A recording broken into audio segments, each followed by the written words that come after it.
lost. Oh, I don't- No, we were planning. We'll do a we were recap. planning not quite a heist. Was it going to be a random Mesh, do you have foods? notes for the session? Condogs, fucking condogs. Not a lot, no. All right. Well, I will ask for Or I have- volunteers that they want to do. I just have who was what disguises. That's the last thing I wrote down. What did I don't Let know. me find the page. I'm not joking, actually, so... The More or less I'm trying remember. to read you what I wrote. Oh dear lord. Yeah, all of my notes is about several people, but they're not. Yeah, I don't All right. know. I will okay, give you okay, the most bare bones thing, okay? Just as a quick recap. Hang on, I can recap if you want. Yeah. Well, Found the I just page. wanted to get you guys back in character, and then I'll do a couple of things. So what I Was the have last here. game on the 15th of June? Yes, that's correct, Jody. Yes. Okay, because I have like half a page of notes from that date. But that's Would you like to say anything, Jody, about that session? We met with multiple. I don't know. My notes don't make any sense. Of an official called Tolva, who's a human. So the You answer seem to to my sneak question in. is yes. Mission to sneak into the righteous brand. From the Organ Trust. Lost Ages. Forgot. Righteous Brand. Crown's Guard. Is these the right notes? Yeah, these are. Yes, actually they are. I just block. What is that? So that's. We were trying to decide what faction we wanted to, quote unquote, join. Okay. So, cause we're going undercover, and we're recruit, and we have to decide what we're gonna be recruited, and those are the three different things. And Okay. it's the last ages is the Last one that you were Ages. saying. Okay. And then I've got something about stables and a training ground, and that's it. So those are the locations that we would be. I know that was going to be going to a library or something, possibly with whatever bloody Goldy's character's called. Cannot remember. Wait, Goldy, what's your character's name again? Hold up. Okay, I'll wait then. What's your character name? Shut up. All right. Oh. It's on the tip of my tongue. Something Everfall or something. Casey Everfall. Is it Casey Everfall? Caidi. I was so close. Yeah. Okay. There we go. Okay, so I might have gone a bit hard on the alternate ego thing. I was planning on doing a lot more ambitious stuff for it, but if you guys would like, you can just use the names, and then we'll kind of just hand wave the rest of the natures of them. But I have written down that Caidi will be Evelyn Summers, a Crown's Guard from the same town. Will still be an elf. I have that Jeslian will be a Crown's Guard named Anna Tosseltrick from the Menagerie Coast.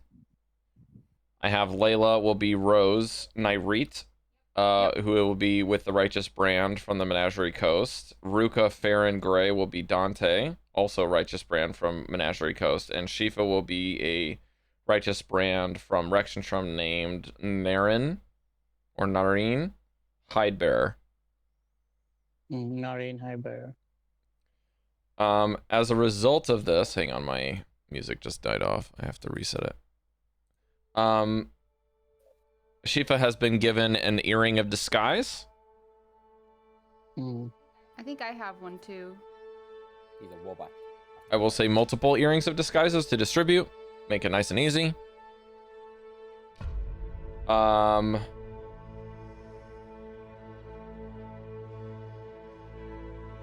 I just wrote down that sending silver to each player and Telva, that is a two-way communication device that looks like real money. You can communicate 2 ways once a day. So that basically translates to Telva can communicate potentially infinitely as long as she's the initiator. but each of you can only initiate a conversation with another silver holder once a day.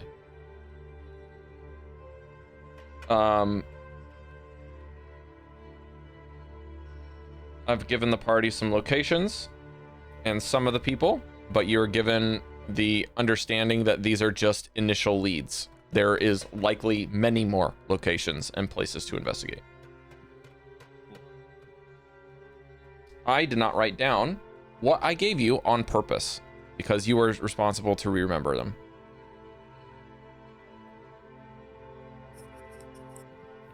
I have a lot of this.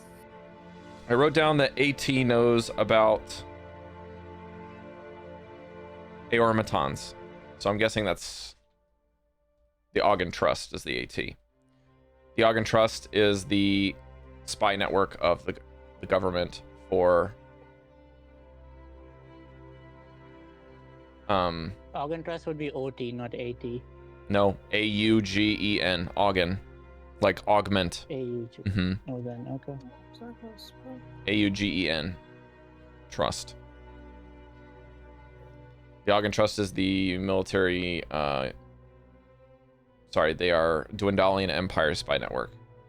Yeah, they have a courier that is called Nox, who's their automaton. Or they're in contact with them at least. Did you say Nox? Yes.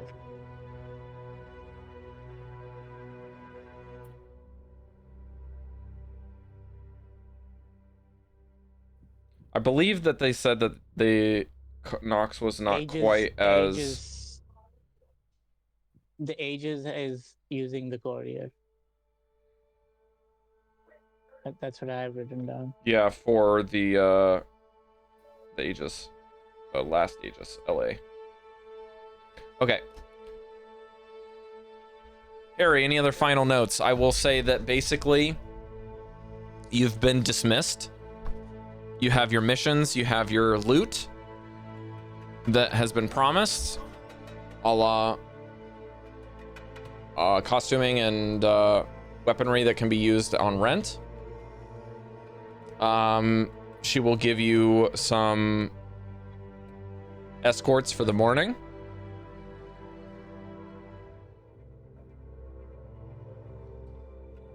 And you will be taken to a area of this house that will be separate in a basement area for you to speak freely amongst yourselves. And she said you will not be monitored for any of your conversations down here. Lovely. All right. To add, as a reminder to everyone, we are on a mission to seek out corruption that is currently infesting its way into the army. If I remember correctly, they don't know specifically what sect of the armies are here. You have the... Let me remember which one was which. I believe it's the Aegis is the town's guard, basically. These are the veterans, they're the OGs. The Righteous Band are part of the war effort. Brand. What did I say? Band. Yeah. The Righteous Brand.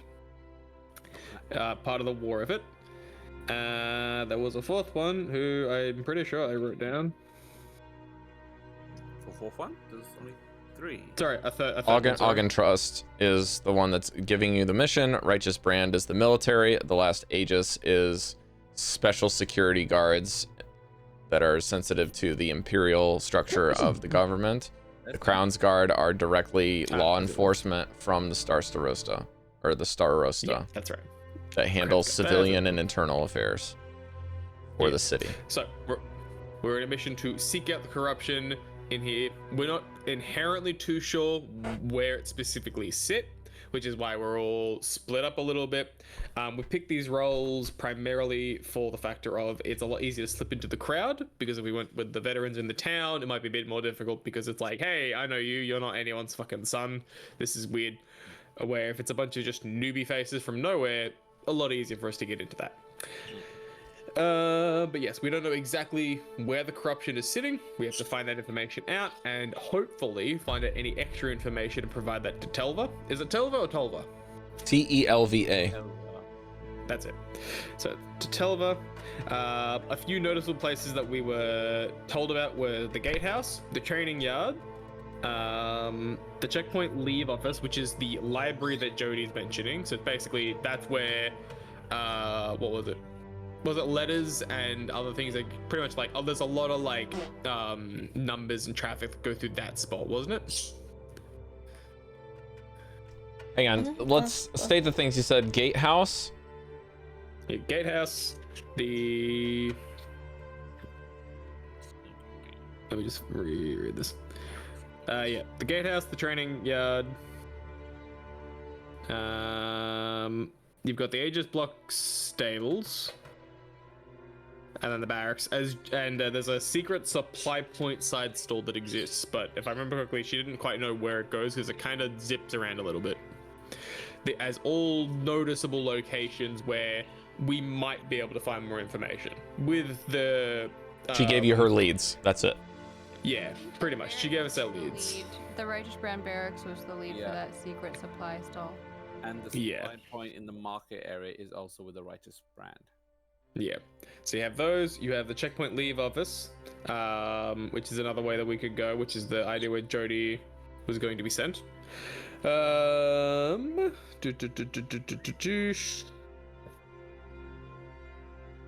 could also check the tavern where the brand and the Crown's Guard normally sit, which, God, I can't read my writing sometimes. The Scalebound Inn. Yeah. The mess hall for the Righteous Brand. No, the mess hall is the Crown's Guard. I think there's a few of them because it's like you kind of have 3 sects. But yeah, so those are the noticeable locations that she mentioned, with the caveat of she doesn't quite sure like how many are still viable, because it's sort of, you know, as information does, kind of wanes. What else? We don't know how long they've been in town, but the only thing that she could say on that one is for the longest she's been in town, the longer they've been in town. Which only inherently tells us that if the August Trust has known about them, then they've been here for a while gathering information, which means we could be dealing with a very like deep-rooted covert operation, scent of covert corruption, or this could be very fresh and she might be here for maybe like a couple of months to a few weeks tops, and this is very fresh. We're not sure. We just know that depending on either answer, she's been here in a comparatively equal amount of time. Now, I want to discuss a little bit of mechanics for you guys, okay? First of all, is just very big broad brush. When you're doing your investigations, you will have professional disguises, which means if things get very bad, it is going to be like, instead of using like an exhaustion system where like at level 10, like 10 failures, you're out. I think it will be similar to that with your disguises. If you have like the same person, you will have like, how would I say this? Instead of doing something where like you do something suspicious and then like your disguise is maybe found out in 1 or 2 strikes like normal, you just won't have that as an issue, because you're going to actively have plants from the Ogden Trust members that are doing paperwork and verifying your stuff. So everything's going to be legit, okay?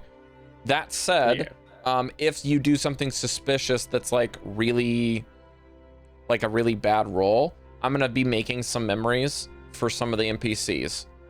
So if that NPC notices that a single one of you in particular, or even a group of you, are doing something suspicious, many times I will keep the number secret. It might be 3 for some of the more like adept people, it might be like 10 for some of the denser ones, but like those, there's going to be some sort of scaling thing where they may dig deeper and there may be ramifications, maybe not necessarily for you and you being found out with your disguises, but things will start to develop differently because of the failures, okay? So I'm not going to punish you for your disguises. I'm saying that like we've done the work to do that, okay?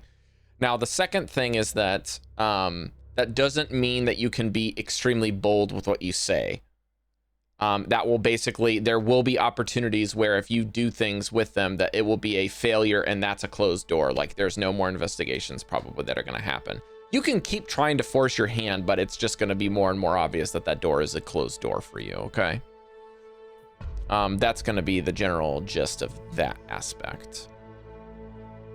And on top of that too, we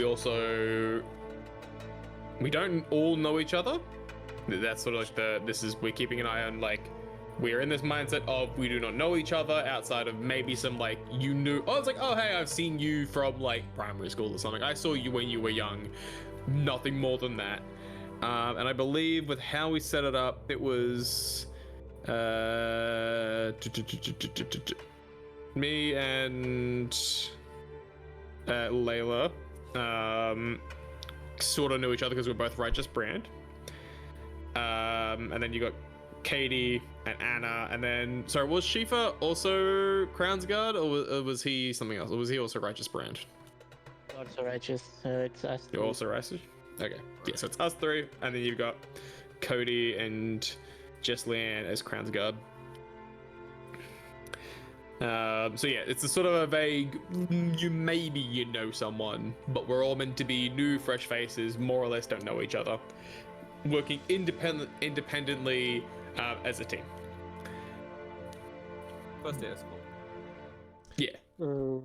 Rob, I did send you. I got the token, thank you. Disguise, yep. Yep, got it, thank you.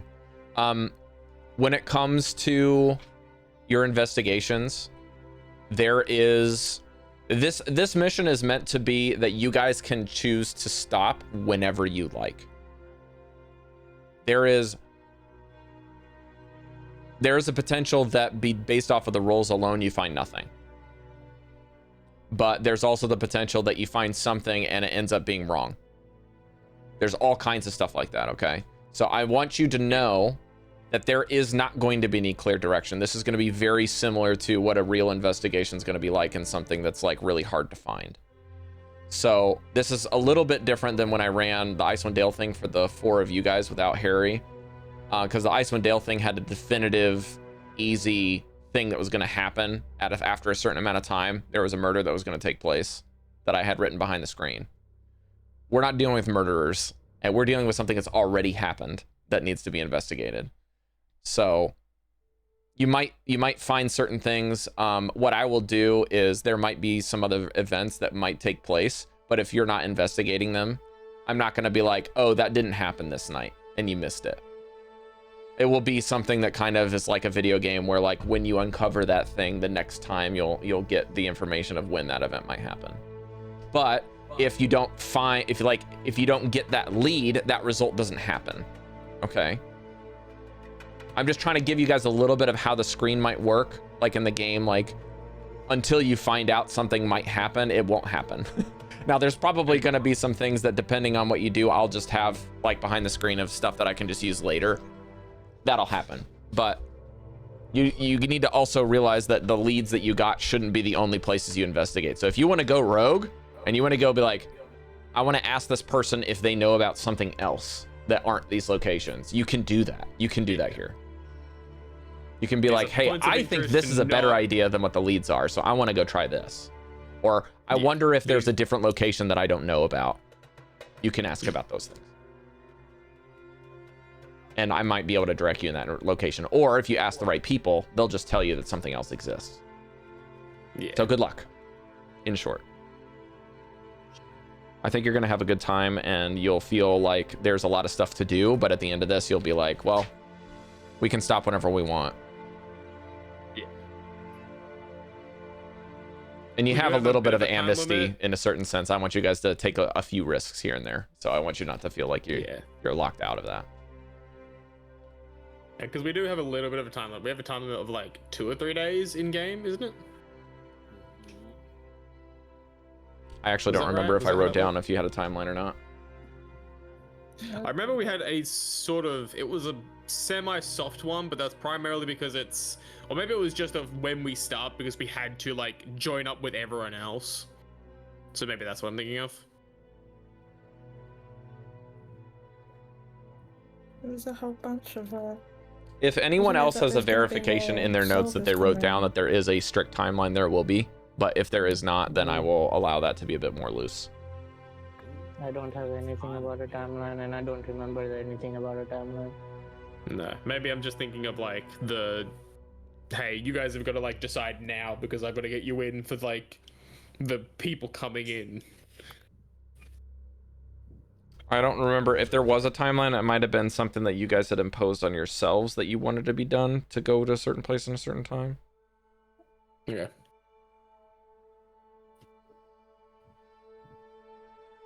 Yeah, none of my notes regard timelines. Cool. All good. Maybe I'm just remembering wrong. It's been a while. Timelines are not clashing. She might say that the longer, I think like Telva would have maybe said something along the lines that the longer you poke around, the harder it gets to find some information. Yeah. But some information requires relationships, and that's something we don't really have a luxury of here. So she wants to find out. Well, actually, I think she said there might be timelines that come up that you will hear about. That might be what the timelines were. So, like, if you hear about somebody that's saying, hey, there's another shipment, blah, blah, blah, this, blah, blah, blah, that, then that timeline will be a valuable thing. Yeah, because remember, our goal is to find out who is doing the whole smuggling ring with that ant egg that we fought. So we're trying to figure out how that's looped into everything, who the fuck is doing that, what's going where. And hopefully, if we can, figure out how far that goes back. Main goal is to figure out those guys. If we can figure out and tie them up to other places, then awesome. If we can't, fine. But that's our main goal.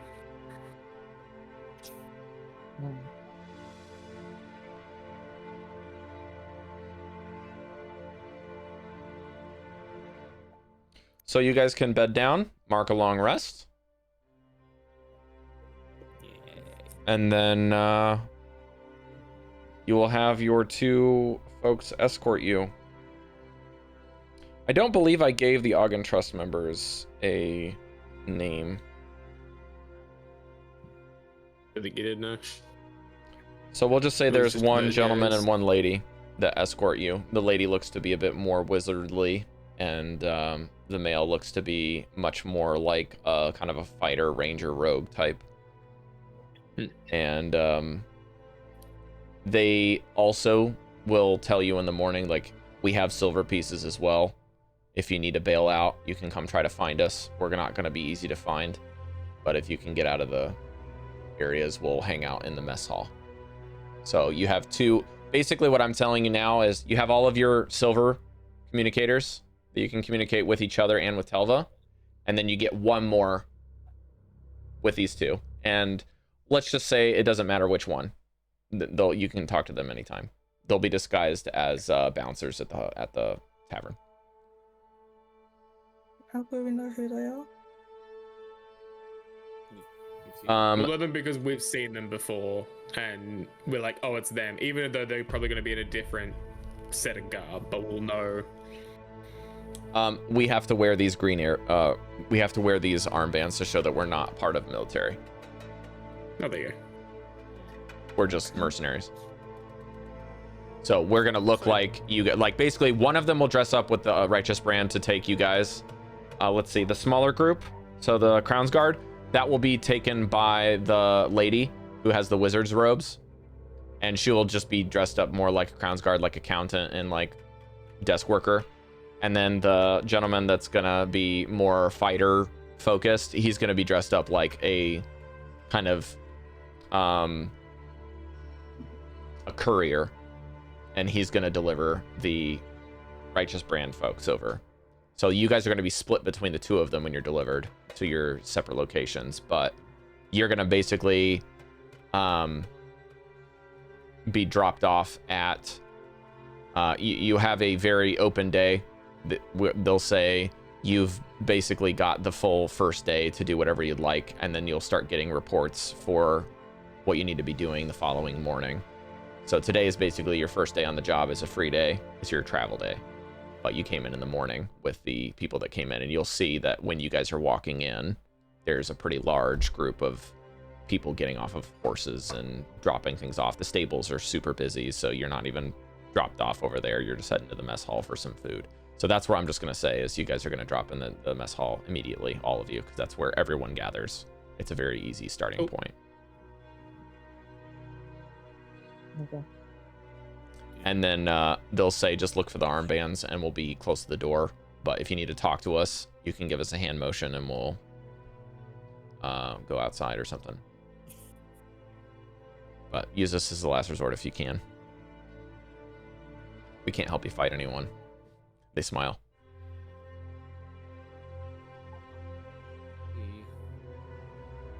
Okay, so you start out in the mess hall. It is Awesome. loud here. Suppose we get in line? Dante's just gonna walk off. He's just gonna walk away from everyone. I don't know you people. I thought that you and I were... What? Remember, vaguely know each other, not friends. friends. Yeah, so if I'm doing something and you come up later and introduce yourself, that's the vibe. But it's like, we are not friends, we might know each other. So if we have to turn around and go, oh yes, I remember you from hometown. Yeah, you were the girl that climbed over that fence that one time. That's the mindset. But he's immediately like, the second he's inside the mess hall, his demeanor entirely changes. I'm like a little bit relaxed but rigid, and I've just fucked off to the food. I would like... What time is it? If I may ask. I would say it's probably not quite breakfast time. It's probably closer to like a brunch hour. So we'll say about 10 a.m., 10:30 a.m., something like that, because this caravan would have been doing lots of briefing and getting papers checked in the morning at the barracks and getting divided with captains and stuff. So you guys might have your paperwork you can look through, but you would have been already basically been cleared. You guys are going to see lots of people coming in and out. Righteous Brand, Crown's Guard, Last Aegis, everyone in here coming and going in levels of importance. There are people that are literally playing card games and chess, as well as dice games, and there's evening drinks will be held here, but they seem to have a pretty strict no booze law in the mess hall unless you can verify that you're off duty for the day. There's also some back rooms. There seems to be lots of them for meetings. And there are a second level of this place. Looks to be like a hotel or a tavern, but the second level is where all of the cooks live. So it is not meant for anyone other than cooking staff and cleaning staff.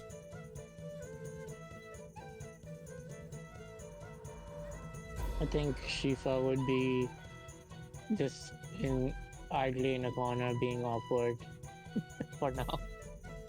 I know that cooks tend to gossip and get information, so Yeah. I would like to walk over to where they're, I guess, Volunteer for the kitchen. yeah, I don't know if maybe I'll try to like put myself in a situation where I have to volunteer. If it's a thing that they allow. Yeah, I'll. You know what I'll do? I'll go up to a line cook, or I guess someone that looks approachable. That. So as you get closer, you don't even have to roll for this. Like, the lines are really, really long, despite it being brunch hour, and the cooks look to be completely indisposed right now. Like, they don't even have time for conversation for them. They are at like peak hour. They're just going quick, and if you try to catch them, it'll be like, sorry, do you need a drink? And you'll like, that'll be basically the extent of it. What's out, like what food needs to be replaced, etc. Like, they're very on task. So there's not like a server. There is no downtime. Yeah. Okay. That's okay. I'll just wait for an opportunity. In that case, I'll think of what I want to do next.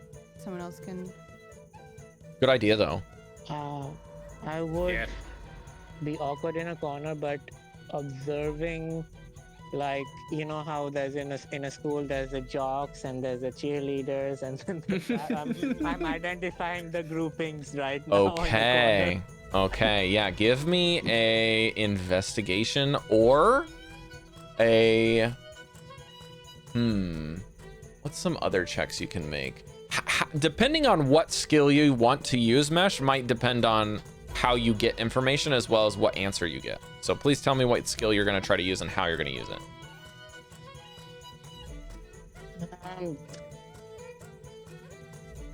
Maybe just stealth, but I'm just gonna sneak and actually listen to the conversations each group is having, and just like be. Okay, close so you and want to listen them. eavesdrop using stealth. Yeah.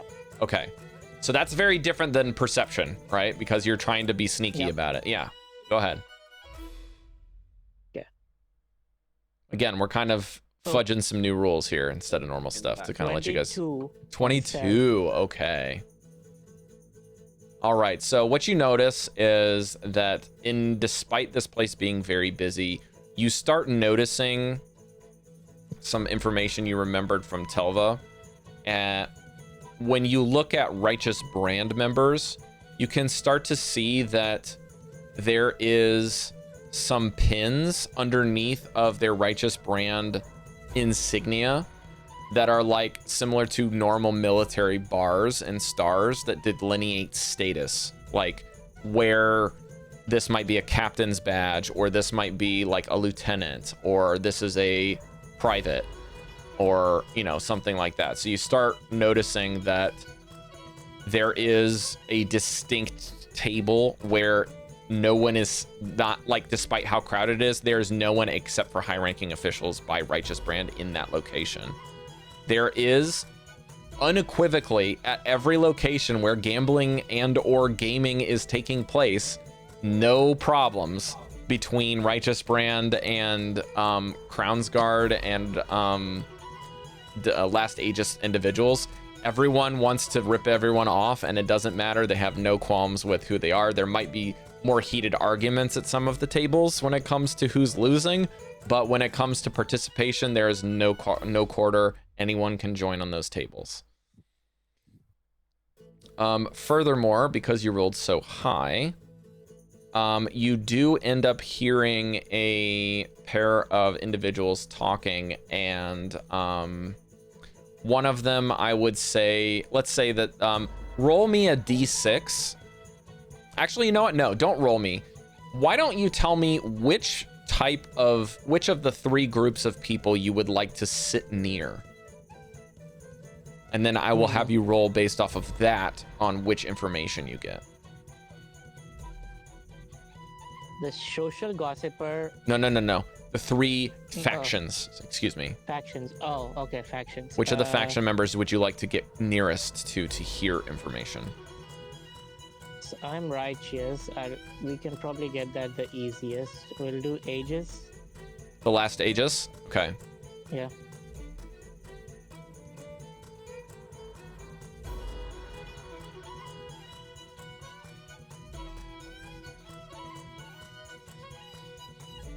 I think this band is actually in the mess hall playing. Yeah, something like that. Is it this one? Yeah, this one's good. Okay. So when you sit in near some Last Aegis members, you notice that there seems to be a private talking with a courier that you end up actually, let's just say this is par for the course. You end up finding where Nox is. Because there's like maybe 2 automatons here. So super easy to find him. And you're like, easy. I'm gonna find that guy. So you kind of follow him around, but what ends up happening is it's not rare. Many people are turning their heads towards this guy. He is a beacon for attention. And not only that, he's also an important figure because he's a courier. People want to get information from him because he's got to deliver it. So you get some information from overhearing his conversation with someone by the name of Private Mira, M-I-R-A. Private Mira seems to be in this conversation is like, Nox is basically saying, so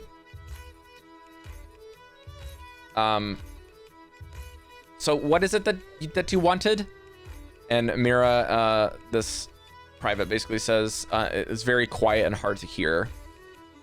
She's like, she seems very, very nervous, like to share something with him, and doesn't quite know what to say, but the automaton has got like some paper out, and I think that's making her more nervous. And so he says impatiently, he's like, listen, a lot of people have my attention all of times, and well, if it doesn't have anything to do with tech, then I don't need it to do with you. So you need to make it quick or not. And Private Miras basically says, well, it's important, but it's maybe you're the wrong person to talk to. She's like looking around nervously and doesn't notice that you are talking with her. She's like, well, maybe with everything coming by, did you check if there's anything going on with the inspection line? And he kind of, you notice some of his armor plates that are above his eyes kind of raise to show expression, but like he doesn't have a mouth, so it's just kind of like sound coming from a box. And he says, well, the routine inspection line is where the soldiers gather for gear checks, so I guess that there could be some cargo in there if that's... You're asking if I inspected the cargo? No, I did not. There was the issue yesterday. And she says, well, okay, I see. Well, it did seem that we still had quite a few crates that were over there, and if they haven't finished inspections, they should be inspected today. I was just told to let you know if you hadn't done it. I don't know if I have to do that. I'm new here. And they kind of drone on back and forth, and then he ends up just bustling off. But now you know that there's a place that has a routine inspection line. And through the conversation, you would know where to find it. Okay. So the routine inspection is for people and for cargo. Okay. I try to also follow Nox to the point where I get a sense of the type of people he's gonna converse with, like the ranks.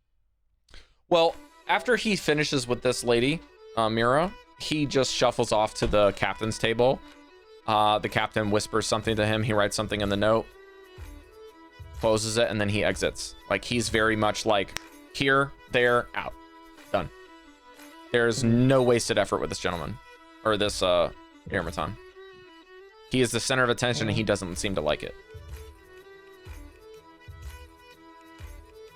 All right. Okay, that's it for now. Good job. Who's next? I want to go next, but I want to ask, what Mesh did, was that less perception and more... He did stealth for eavesdropping. Okay.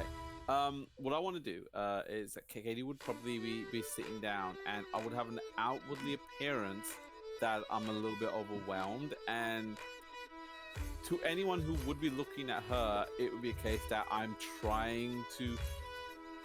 It's like I'm kind of trying to do the calculations in my head. I keep turning around, like I'm just got all this information, just like But what I'm actually doing is that I'm just looking around and just checking everyone out, how they look, what they do, if there's any kind of unusual activity happening.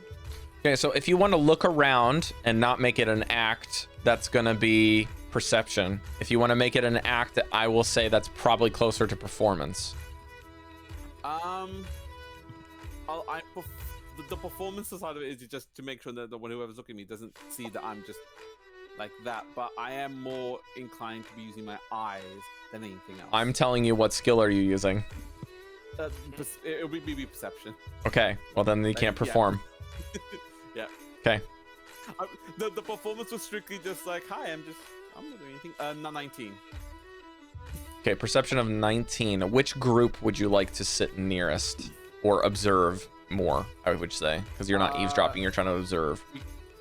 I'm going towards the crown's guard, so I would try to sit closer to that.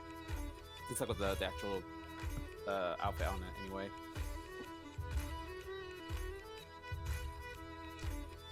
All right. 19. You notice that there is a half-orc here, which is a bit rare for Crown's Guard, and a trainee that's near this person, and the half-orc has basically oddly enough is trying to ask the trainee some questions. So the trainee is a nervous human male, and you just hear the watcher, the half-orc woman, say, "Listen, Silas, I know you're nervous, and I know that you have some problems with the missing kids, okay? But this dog is all I have." And he holds up this like small little plushy dog with like a little nameplate on it, and the collar's called Bramble. And he's like, "Look, I'm just trying to ask some questions. I'm not your enemy here." And Silas is like, "I know, it's just, it's not just the animal thing that happened yesterday. Like, my brother's gone, and I want to help you, but I don't have any information. Like, I don't know where anyone might be. I just know that you can maybe go putz around some other locations." And it basically says, what was your name again? Sorry, I forgot. And she's like, "Oh, I'm sorry. My name's, you can just call me the Watcher. I'm one of the patrol officers. But you can call me Tila if it's hard to remember. I understand. Just call me Watcher." But yeah, and they continue to discuss some things, and basically, eventually, say like, "Well, if there's any missing children that's linked to us, I don't know where to tell you, because there's like all of the paperwork's in the ledger's office. So you can go to the checkpoint ledger office, but I don't know if you even have clearance to get in there. I don't have any clearance to get in there. I can't even help find my brother. But, you know, the checkpoint ledger office has got to be where any cargo moving in and out comes. So I don't know if they're putting people in crates or not, but there's a big monster in one the other day. So who knows?" And Silas seems to be relaxing a little bit more now that, you know, Tila seems to be a bit more open. But this conversation kind of continues, but it kind of just talks in circles. Like, "I can't help you. I just know where important information's at. I can't get in there." And she's like taking some notes in a notebook, and you can tell he's nervous. Silas is nervously looking at the little plush dog that seems to be maybe some sort of evidence of some case that the Watcher's working on. Okay. Jody, you had mentioned that you would like to do something next. Yes. So yeah, Jessie sort of like makes her way to in the midst of the crowd, in middle-ish of the room, and is looking quite lost. And it's not completely an act, because she's not the most stealthy person. Not being a Dragonborn, she stands out.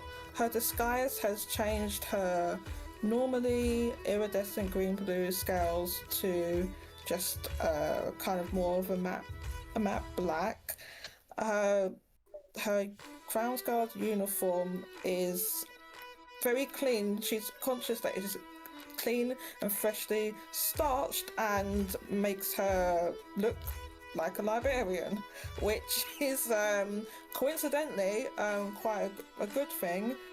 but she is scanning she's looking around the crowd, and she is already quite tall, but she gives herself a little bit of extra advantage by standing on the tips of her toes, using her muscular tail for some extra advantage, and looks around the crowd. She says aloud to herself, "Oh, dearie me, or whatever should I do?" And so she asks the nearest person to her, "Excuse me, my dear, would you happen to know where the Crownsguard archives are?" Jody, roll me a d6. D6. 1 second.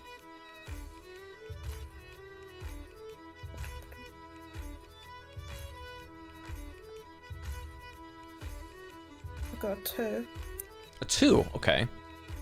You end up kind of bumping into a sergeant from one of the leadership positions who is a human woman.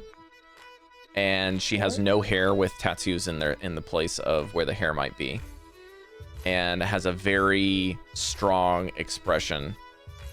She has a plate that's mostly empty, but has like maybe some bread on it and with some ham, and looks at you and says,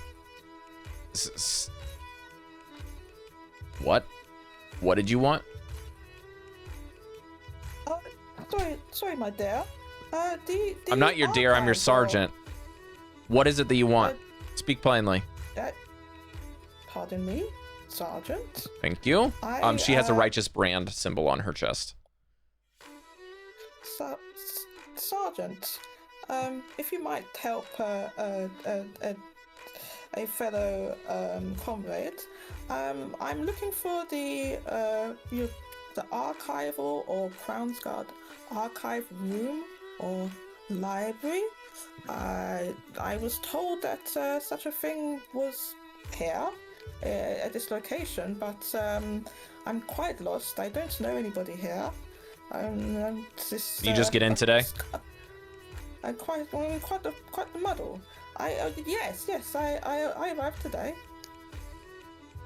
She kind of like sizes you up, and as she does, you notice that her plate has like an abnormal amount of cheese on it.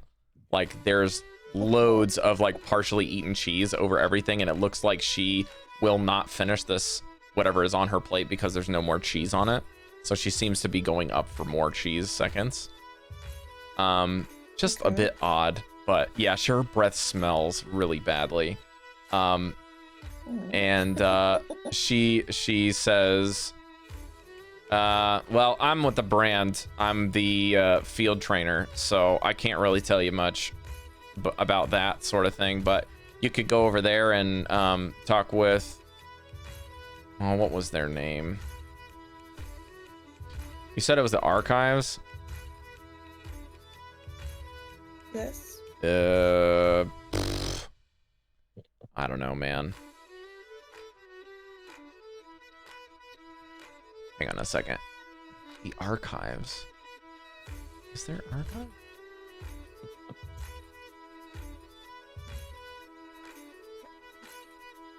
I think the closest thing that there is to archives is either any the gatehouse has, or the checkpoint leisure office.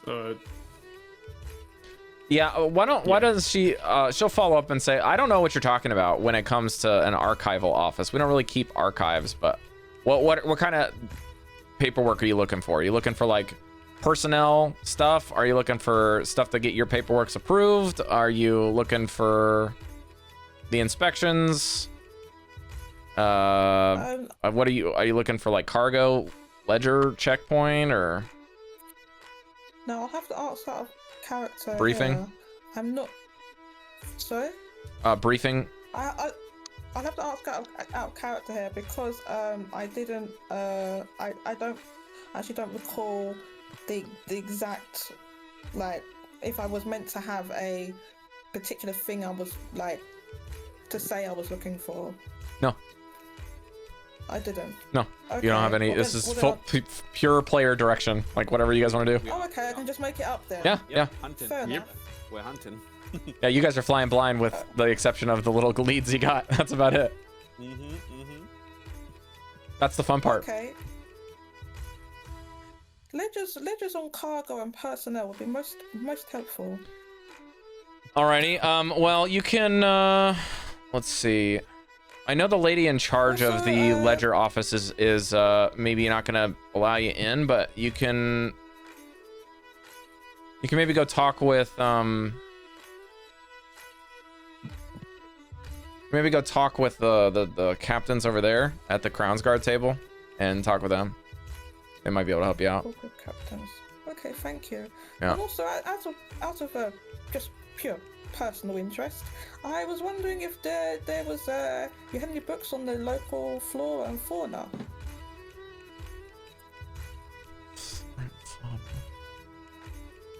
Let's see if she would be interested in this sort of thing. You're not trying to get fungi for Mayfire. Are you would you be are you happen to like, are you looking for, she like looks around, she kind of like grabs your collar and kind of pulls you down, and she's like, The good are you stuff. looking for stuff to like cook with? And she like raises her eyebrows. Oh yes. There's Her something like breath that. almost knocks you out, Jody. Like I just- it's bad.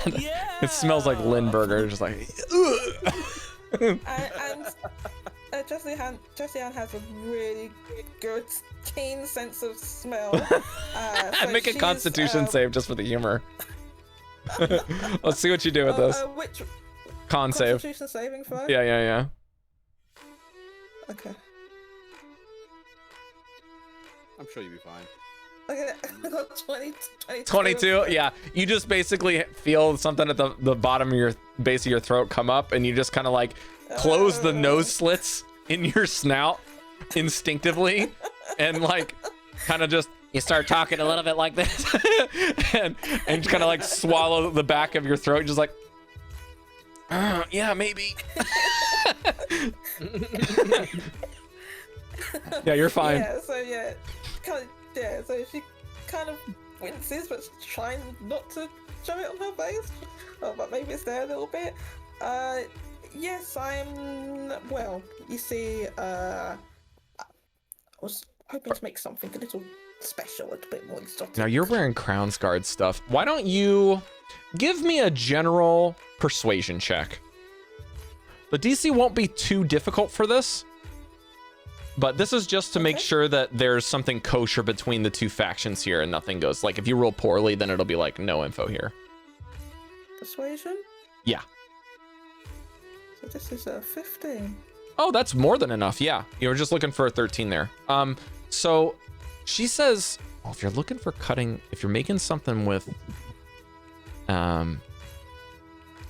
like more moldy substances, she seems to be very focused on cheese. Then she looks around again and starts talking in low voices. She's like, well, maybe there's a supply point in the marketplace. That's supposed to show up. I think it's for the next night or maybe 2 nights. It'll be a side stall in the marketplace, and they're gonna post, this is Righteous Brand stuff, and I normally wouldn't give it to you, but if you share with me some of the stuff you're making, then I can give you this information. Can I expect something in return? Can you come find me and bring me something? Oh, I didn't catch your name, Sergeant. 1 second, I need to highlight that you have this info now. But yeah, she says that there's some sort of like supply manifests that might show up there at the marketplace side stall. You can make a request at this location for information. You can also look for materials. It looks like this is maybe like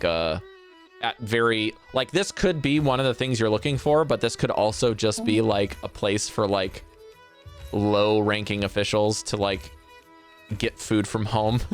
You know what I mean? Like people that are like clearly not from around this town are like, man, I would really kill for some snacks from home. You know, that kind of thing. Yeah. It's very military-like, right? So, yeah, but there's some extra crates there and some supplies that it seems that are being dipped in. Maybe some stuff that there and it shouldn't be getting into. And it could be something nothing. It could be something. But yeah, the marketplace side stall will be open for 2 nights.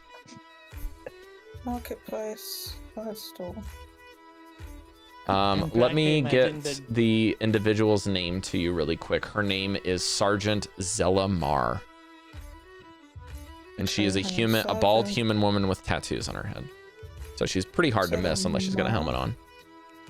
Okay, yeah. Now, the interesting thing is, because she's Righteous Brand, and after she tells you she's a field trainer, you would know, you could probably find her in the outer area where trainings are being done. She looks really, really strong despite her weird demeanor to you right now. She looks very good to like train new recruits. Outdoor trainer. Yeah, Okay, outdoor. You might find her places like the barracks, or you might find her out in the middle of like training sessions with other candidates for, you know, whatever, or talking with captains about new trainees, stuff like that. And she gives you a good slap on the shoulder and says, listen, I'm trying to watch my weight, so if you can come up with anything that is really high in protein that I can burn off real quick, that is very cheesy, I'm into it. And if you can bring that back to me, I might be able to help you get something from home. Capiche? Well, that combination's a bit of contradiction, but I will see what I can whip up. I'm trying to imagine the Cheetos version of D&D.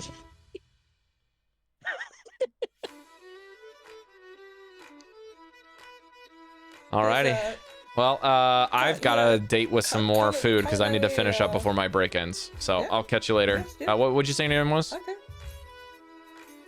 My name is Anna Poppletrick. Right, I won't remember the last name. I'm just gonna call you Anna because you're Crown's Guard. I probably won't see you outside of what you need to get me. And then if you get me something, maybe I'll remember your name. See ya. And she like walks off. Pretty good. I'm gonna go back to Cari because she sent me a DM. Cari, why don't you just say what you said to me? I was gonna. Well, is that okay? First and Just say it. Okay. Well, I would like to go to the medical center as a patient, and I will do that by using my acrobatics. Have you seen the people who do the professional falling, where they just make a big? That can't make up an injury. You mean Professional. No, I'm gonna fall and try to pop my shoulder out of socket. You're gonna purposely dislocate your shoulder. Okay, give me an acrobatics check. Okay, because I have a high acrobatics. I don't want to say no, but I also don't want to say yes. So, let the dice decide. 19. Okay. Now, you need so to. I would have gone through the line to get my food and then pretend to trip over something with and I'd, like dislocate my shoulder. Okay. Let's grab someone on my way down dramatically. Let me see if I can post a photo of what I'm thinking.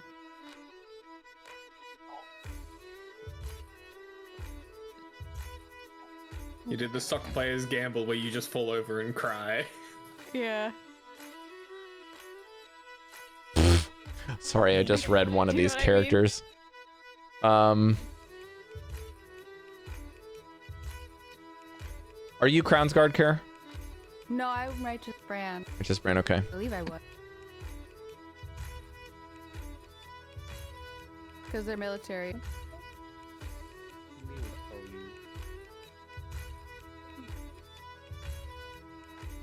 Okay, yeah, there's a lot of stuff there. Let's do... this is perfect. All right. There is a bright-eyed halfling that you flatten in the process. And this is... In the process of this, you're going to basically hurt yourself a bit more. Please roll me a 2d8. That's how much damage you're going to take. It'll be bludgeoning damage.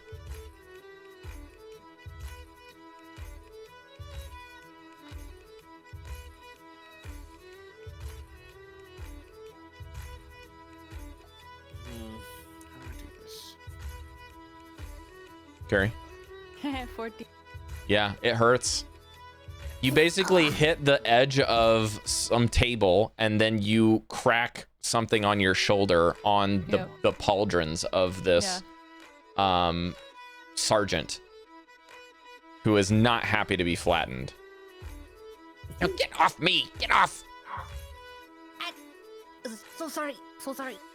Who the hell did we put in the military that walks like this? There was. Stand up straight. I don't care if you're injured.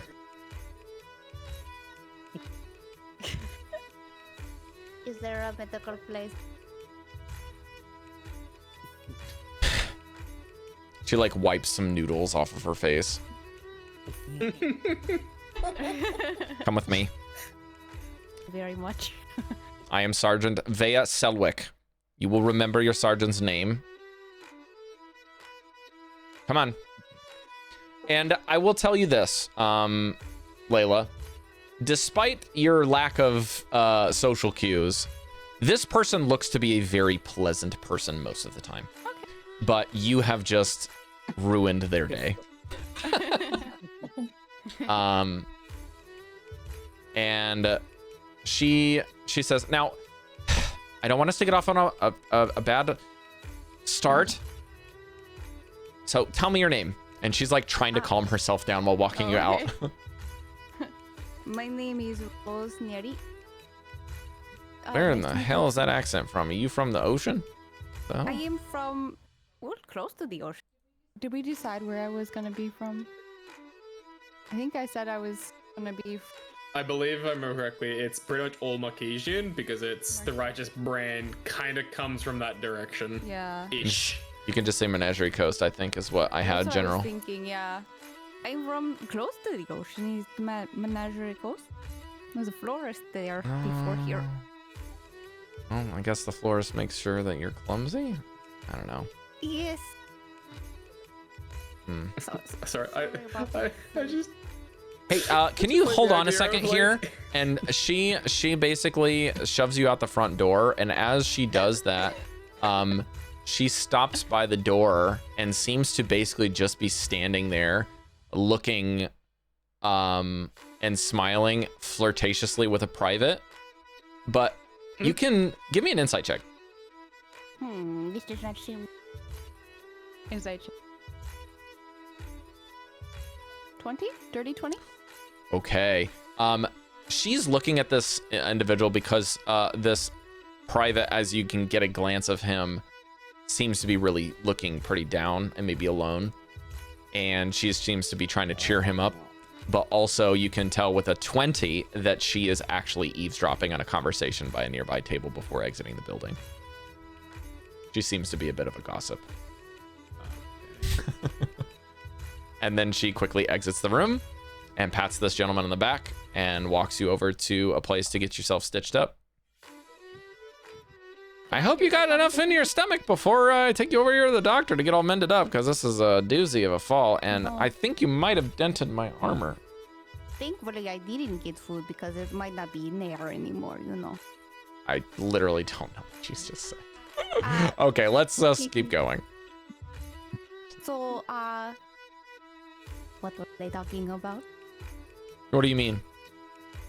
I saw you listening in on their conversation. You seem like someone. Ooh, you are a sharp one. She kind of sucker punches your bad shoulder on purpose. Oh, was that your bad one? I'm so sorry. You're horrible. Why is she so zesty? I'm a florist. Was that your bad one? I'm supposed to be a good morale officer, but you got on my bad side today. This is your bad side, then your good side's probably great. Oh, That sounds weird. I am very susceptible to flattery, I'm afraid to say. Well, let's get you all patched up. And she takes you in. There's some no-name person that is just like, she like says chop chop. Is like, right away, Miss Morale Officer. Or Sergeant. They wouldn't say Morale Officer. That's their role, not their title. Sorry. I'm very bad at military stuff. So she says, okay, I'm just gonna leave you here. Do you have any questions? You seem to be pretty green. Are you I forgot. I'm sorry. She like looks for your identification. She's like, it looks Rose? like you're righteous. Okay, so you're one of ours. Yeah, I'm supposed to be looking after your morale, make sure you're doing okay. Is everything okay, Mist? Is there anything you need on your first day here? I do have a question. I want to go to the armorer to get some of my weapons checked out. I don't know where to go from. You need armor or you need weapons or both? Good point. Armor would be nice. Did you go through training yet? No. No? Okay.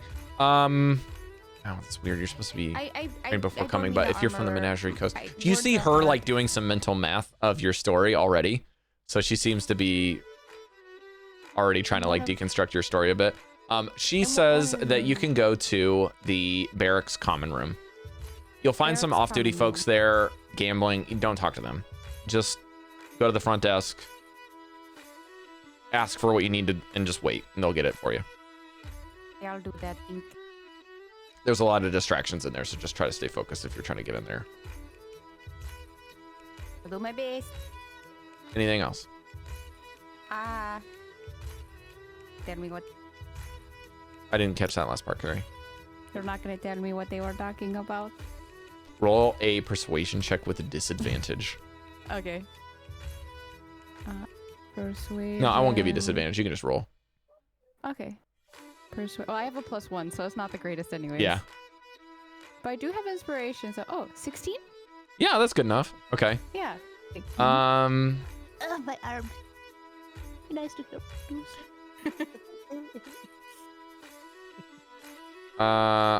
I'm just trying to get some names of some new recruits. There was a teenager that we just hired named Ronald Glass. It's a new recruit that was talking to our logistician. Our logistician. And our logistician is Glass? Corporal Ronald, like Ronald, but it's Ronel, Ronald. For Private Ronald. Or Private Glass, if it's easier for you to remember. Okay. Private Glass was talking to Corporal Wessel, our logistician, and I couldn't quite make out what they're saying. And it's really annoying to listen to Corporal because all he ever does is say technically before every sentence. So, man. But anyways, the other kid is just like really into what's that group? Vox Machina or something. I can't remember. They're talking about some really weird group. He just is really into like hero stories and wants to be a mercenary, but his family is poor and he's not very strong. Oh, it'd be pity for him to not be strong. Why would people that aren't strong come here? I can ask you the same question. She grins. Yeah. And then she like slowly follows your good arm, and she's like, Rose, do you mind me asking, are you fast? Yes, I'm very fast. I love to run. She grins. I hope to see you out in the field training. Let's see what you can I'll do. definitely be there. Don't do this again. I look for you. And she leans in. Don't fall on me again on purpose. And she leaves. So, Ma'am to you. She slides the tent flap and leaves.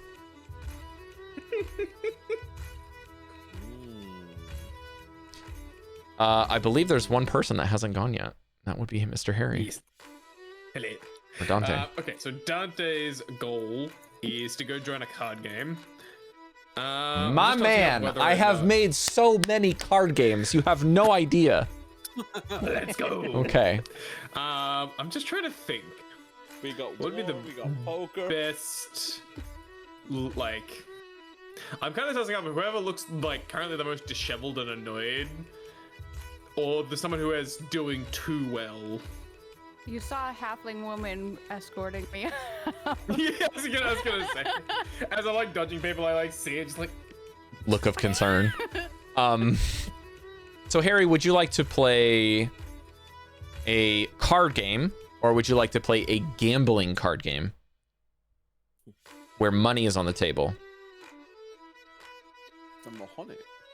Which of the two seems to have the more conglomerate of like sort of?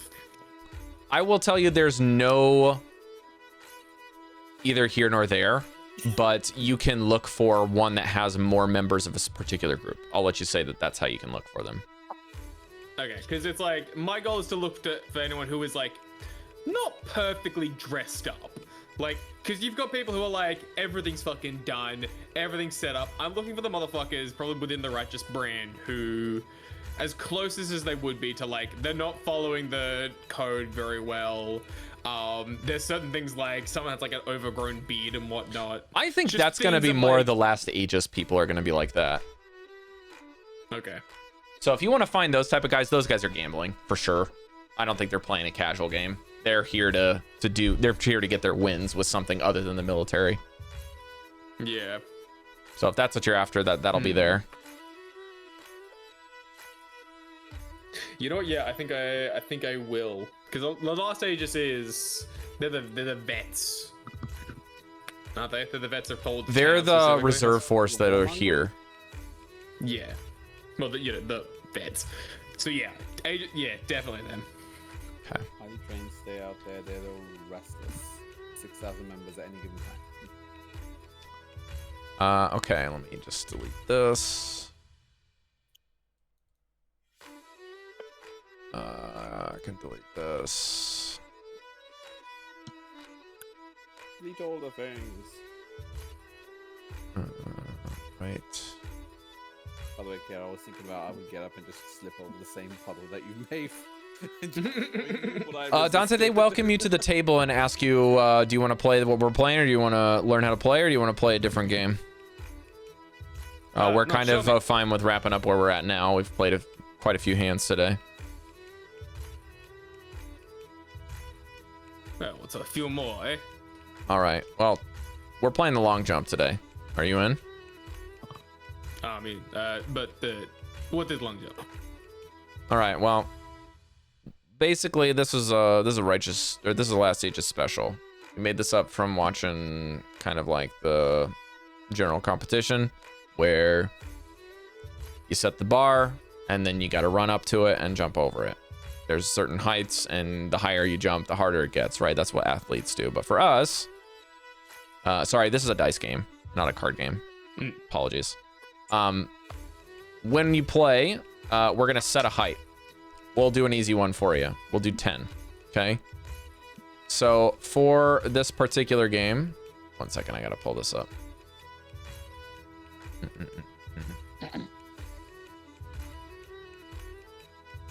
I think this will be the. Oh, actually, he'll say we can do long jump or high jump. What do you want to do? So we can go up to a height, or we can do basically 2 series of rolls where you got to roll to run, and then that'll determine how many dice you get. Once you get that many dice, then you roll to see how far you jump. That'll be the long jump. Or we can do the high jump, which is we set a goal and we see how many people can clear it, and the last man standing in this type of game will win the pot. Let's do high jump. That sounds fun. All right, high jump it is. All right, boys, everybody grab some dice. What you're gonna need, Harry, is you're gonna need 5 dice, so 5d6. Okay. And I will roll for the characters here. Let me. So let's just do a quick demo. All right, you got 3 rolls. You roll all 5 of your dice together, and you need to make more than what the jump. You need to make the jump number or higher. If you fail 3 times, you're out. Your score will be whatever the last jump is that you cleared. Every time everyone clears, you got to bet in the pot again. Once you've finished all your bets and everyone has solid finalized bets, basically we'll let you bet one. Every time the pot is open is before the rolls happen and after every jump. If you want to bet more, everyone has to match or agree on what the new up ante is. And the person who gets to determine what the highest ante is the person who got the highest on the last jump. Sound good? Okay. We're going to do 10 as a warm-up, but we actually start at 12. Okay, so I'm going to roll 5d6 and tell you what the result is. Okay. I got a 16. Roll 5d6, sir. That is gonna roll 5d6. I already rolled this before. He also got 16. All right, and then I'll roll for some random other guy. I'll just say there's 3. The other guy got 11. He got way more. He got 20. Yep. That's how you play. And then we build an ante into the next one. Now, the highest possible number of these 6 die of the 5 dice that we're rolling is of course 30. It's very unlikely that you roll 5 6s. So most games finish between 20 and 22. Every time the jump is successful, we up the ante by 2 on the heights. Sound good? Sound good. All right. They all put down a silver for round 1. This is our first buy-in. I just realized I don't have silver. Fuck. We can make change. I've only got gold. Hand me the gold. I'll give you 10 silver here. He just does a quick swap. Perfect. Yeah. He reaches over the table. He's like, all right, let's do some quick introductions. What's your name? Ruka. Ruka, all right. This is basically, there's like a bookie looking character. This is specialist Reyes. Or specialist Reyes. He looks like he's got like he's got 2 sets of wands that are clipped into his waist and a large like double set or a large double doublet that has holsters for wizard spell books. Like this guy looks really like a battle mage basically. Call him a magical gunslinger battle mage. Kinda. He looks really smart but kind of like very blank expression. And then the guy that's talking with you is, oh, it says he's a goblin. Let me just change this. He's not a goblin. We'll say he's a dwarf. He's chewing on some herbs and says, I'm Analyst Moss. Analyst Moss. You can just call me Ekril if you want, or Moss, whatever. I go by anything. Yeah.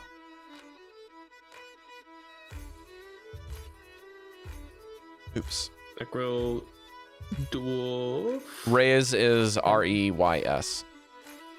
And he's like, my name is Klein if you want to call me that, whatever. I don't really like titles. So And what was he? Was he human or dwarf. both? No, the Rays guy. The mage guy. Yeah. Okay, so Reyes is, yeah, we'll say he's human. Okay. Okay. I'll roll first. I got a 13. So Reyes with 13. Moss will roll.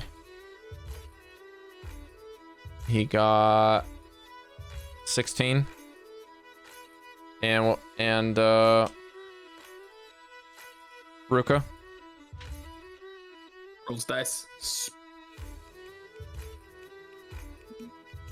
19. Really All good right. today, guys. You can choose the pot. Okay, remind me what this is. You get to choose the bet for the next one. It'll be 14. Okay, what's the current bet?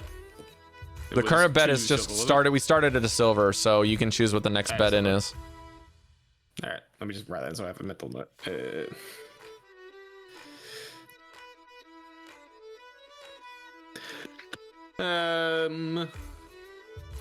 I'll keep it easy. We'll do another silver. All right, 2 silver pie. Here we go. You go first there, big guy. Okay. Roll together. 26. Jeez. All right, raise. 13. That's a failure. That's 17. That's a success. So he got it on the second roll. Moss. Triple 1s and a 2 plus 6. So that's a failure, I think. That's an 11. Next one is double 6s plus plus 11. So 20. 23. What did you get? You got a 26? 26. Yeah, so Moss rolled really, really well. Ooh. All right. You gonna make this more interesting, or are we gonna keep betting these baby silver pieces? What you gonna do here? Ugh. Let's put the gold down. Have we all got gold? Or is it do I? You see that Reyes just puts a gold down. He's like, 2 silver doesn't equal 1 gold, but it's enough. And they both put a gold down. I also put a gold down. All right, you roll first again because you got the highest roll. Okay. Next ante is 16. 16's target. Roll to go. 20. Okay. Are you rolling 5d6, Harry? 5d6, isn't it? Yeah. Yeah, okay. 10, 18, 19, that's a success. It's for Moss because he rolled second highest, then Reyes. 11, 12, 13, 14, 15, 16, 17. Yeah, all passes. All right. How much more are we going up? To 18 now. 18's the next one. God. What another gold, huh? Just let that All right. 2 gold, 2 silver for each. What's your roll? Yes, but then that's where I You remember. can see there's a couple other people looking now. There's some more privates that are observing. And it seems that the quartermaster has kind of come in to watch. 17. Was that the pot? I've forgotten. You need 18. So you got 2 more chances to reroll. Okay. You got three jump attempts. Early days. Okay. Let's go.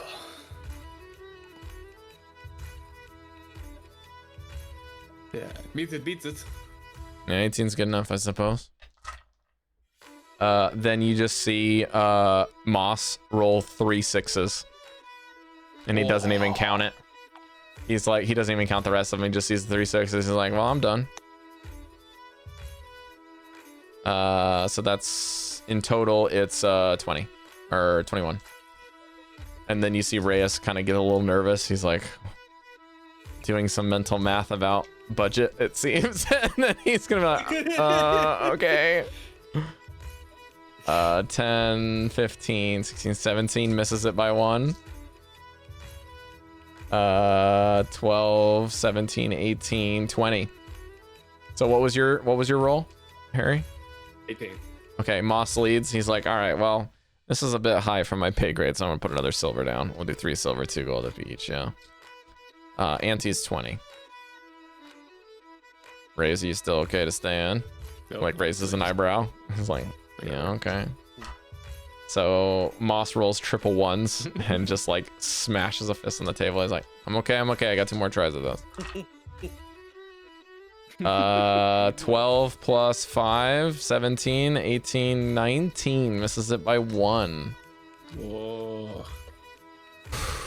Come on, Fade, you got this.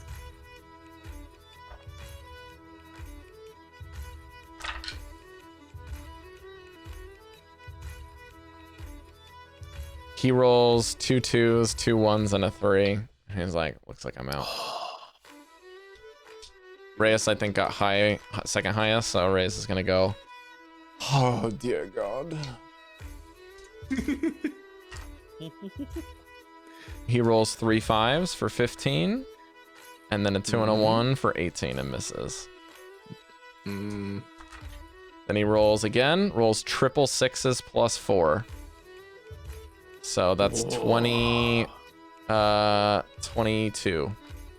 And he just, he's like, 3 6 is usually a bad number, not for me today. Your turn, new recruit. Okay. My turn.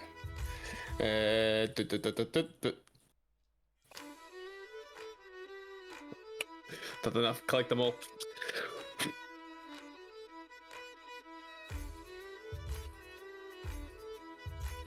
Oh, okay. Apparently I'm bad luck. Maybe you'll get your payday here, Reyes. He like starts taking his wand out and doesn't cast a spell, but starts like sliding the money towards the center for everyone. He's like, "Oh, this is looking quite delicious. Wow, a little bit of a pay raise today." Oh, but here we go. Last one. Ah, couldn't make it. 17. All right, mark off 2 gold and 3 silver. And that is your last Aegis special today. Well, thank you very kindly. It was very fun. Pleasure taking your money, Reyes says. Pleasure learning. In all seriousness, transmutation expert, specialist Klein Reyes. And he like shakes your hand. Pleasure. No recruit. Normally I'm much funnier. Yeah. He kind of just stares at you and waits for you to laugh. I will laugh. I will laugh after a second or two. Yeah, he's like very dry. And then Moss says, you notice that he's chewed through whatever it was that he's eating, and he's now like got some other medicinal herb that he's munching on. Yeah. You do catch that he seems to be like relatively an honest gentleman, but like highly intelligent when it comes to numbers. I'll say that your passive insight picks up on this guy. There's something more to him than the rest of whatever this is. Like gambling for him seems to be less about what normal people play for fun. This is like an exercise for some sort of brain activity for him. And then you also notice that the quartermaster was behind you and claps your shoulder on the back, and it says, "A new recruit, eh? You can call me Quartermaster Bookie. Nice to meet you." Ruka, was it? Pleasure. Yes. Yeah, let me write that down. This is another dwarf. Yeah. If you need any arms, Dylan, you can come over by the barracks and see me later. If you want to try your hand at making coin with something else, maybe you and I can do a duel and we can work out some handicaps and see who wins. Oh, I'd be very interested in that. All right, well, you can meet me in the training yard after practice tomorrow if you're interested. But seems that you're not with the Aegis, so you'll have to wait until we're done with it. That's okay. But new recruits are always welcome. Maybe we can steal you away from the Righteous Brand if we get your paperwork. Can funnel some stuff. Anyways, that was a fun game to watch. You'll have to deal me in sometime. And then Moss speaks up. He says, "Now listen, is there anything that we can do for you today besides play some games? There's a lot of new people here. New faces, new place. Making friends, you know. New place, new everything. And, you know, I'm trying to integrate." He extends his hand over to you and shakes it and says, "Analyst Ekro Moss, I'm one of the cipher breakers." The cipher breakers. Yeah. Codes come in, I break them. Ooh. I know a lot of secrets, How long have etc., whatever. How long have you two been with the Aegis? He looks at Reyes. Reyes is relatively new. He got transferred in. But he's supposed to be helping with, what was it again? And Reyes is like, "I am supposed to be helping you with the metal ones in the boxes." And he's like, right. So cargo inspections, transmutation expert, like whatever. I don't know any of that stuff. I just look at codes all day, so I'm just here. We're friends. We're around this table, but we don't have anything to do with each other outside of that. Fair enough. And you notice that Bookie's already walked off. He seems to be, he's got an appointment with somebody to go probably steal some money, like doing duels again. So he's off with a full stomach. Bookie's probably just heading out to the yards. He's been here a long time. Oh, fair enough. Yeah, hustle. He likes to hustle new recruits. Don't let him take advantage of you. What's this about the metal ones? Make a Are you persuasion talking check. about that, oh, okay. Where's my persuasion? There it is. Oh, can I use my heroic inspiration? Mhm. Yeah, I'm gonna use it. Come on. No, fuck you! No! The two ones? Worse? Unfortunate. Oh. Worse? No, not 2 1s. And then a I got, 5. yeah. No way. I got a 3 to 2. Oh, Hmm. fuck. That's Reyes like folds his arms and he's like, well, I'd love to tell you over some more games, but you'll have to beat me next time to get that info. Ah, fair trade. Next time then. He like, you notice that Reyes is like, your passive insight's pretty high. You notice that he's glaring at Moss for saying something like that. Ooh. Seems like Moss said too much. Okay, so just so a quick reminder, Reyes is new because he got transferred. Yeah. Moss didn't say. Yeah. He dodged the question by saying that Bookie's been here a long time and gave you information about Reyes. So, as a cipher master, he seems to be very good with his words. Yes. Okay, so. Oh yeah. Moss. So, analyst Ekril Moss is Ekril. Cipher breaker, dwarf. Then specialist Klein Reyes. Klyne, and then Reyes is not R-A, but R-E-Y-S. Yeah. Do I Transmutation push expert. Moss for this?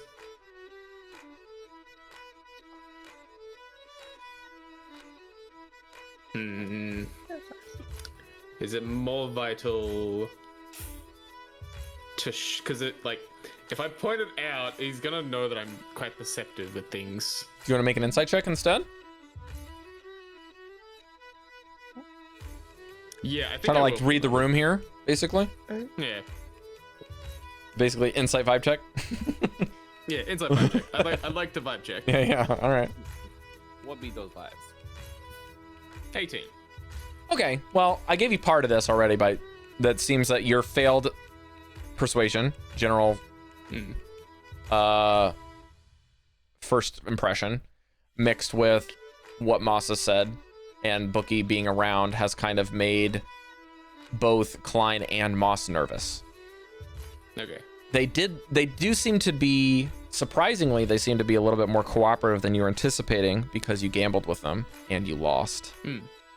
Which they were anticipating new recruit, tries to earn their moxie, tries to impress somebody, and you just were here for the love of the game. So that was good. Yeah. Moss does seem to be a bit open, but with your role, you do notice he does seem to be actually quite nervous, but during the gameplay, he's quite cocky. Right. So it's a bit of a personality defect of his, where if it's in his field of expertise, maybe he's a bit more confident. But if you get him outside of that, maybe that seems to be a bit weaker. Whereas Reyes seems to be very calculated and doesn't like people talking about him. So general vibe check is, as with most things, the more you gamble with them and the more rapport you get, most likely you can build those friendships, and then you may not need to roll anymore. Yeah, fair enough. But you do know that because you are not Last Aegis, that's already putting you on the back foot. Yeah. But on the counter side, the flip of the coin is that you're not Crown Scarred, so you have a seat at the table. Essentially. Yeah, I was gonna say. Probably helps on new recruit as well. It's like Exactly. Yeah, new recruit's very strong here. So, yeah. You do get the impression that Moss might be a bit more open to telling you some information if it is. I guess I will put it this way: they both seem to be interested in being able to share information with you after gambling, but so far the stuff you've asked about was what they had commented on. Seems to be off limit. Yeah, fair enough. It's a little like guard's still up.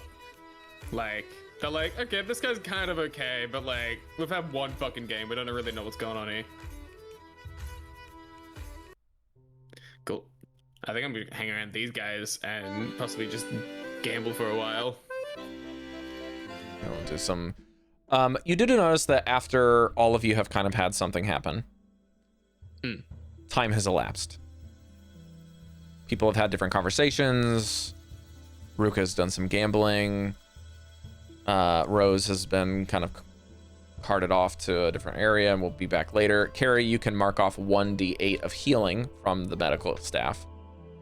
And it seems that the brunch rush has finished and lunch has begun, which ironically, in military settings, after all of this initial rush of new recruits and people coming in from a large kind of delivery of new recruits,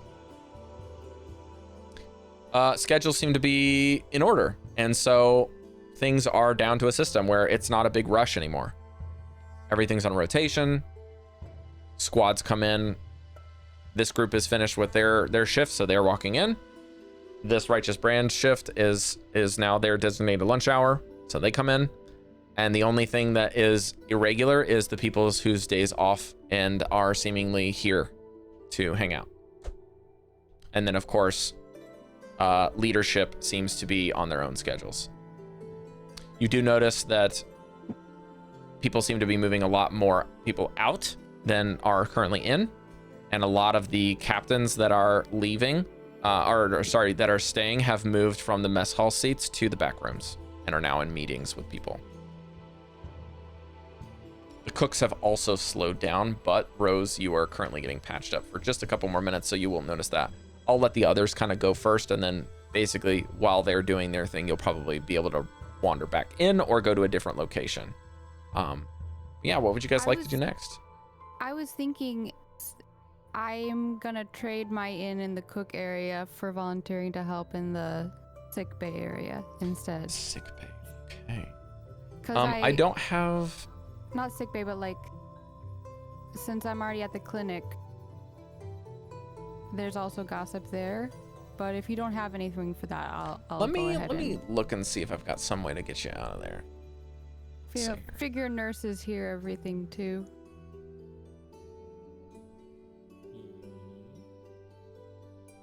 Are you Crown's Guard, Cari? No, I'm Righteous Brand.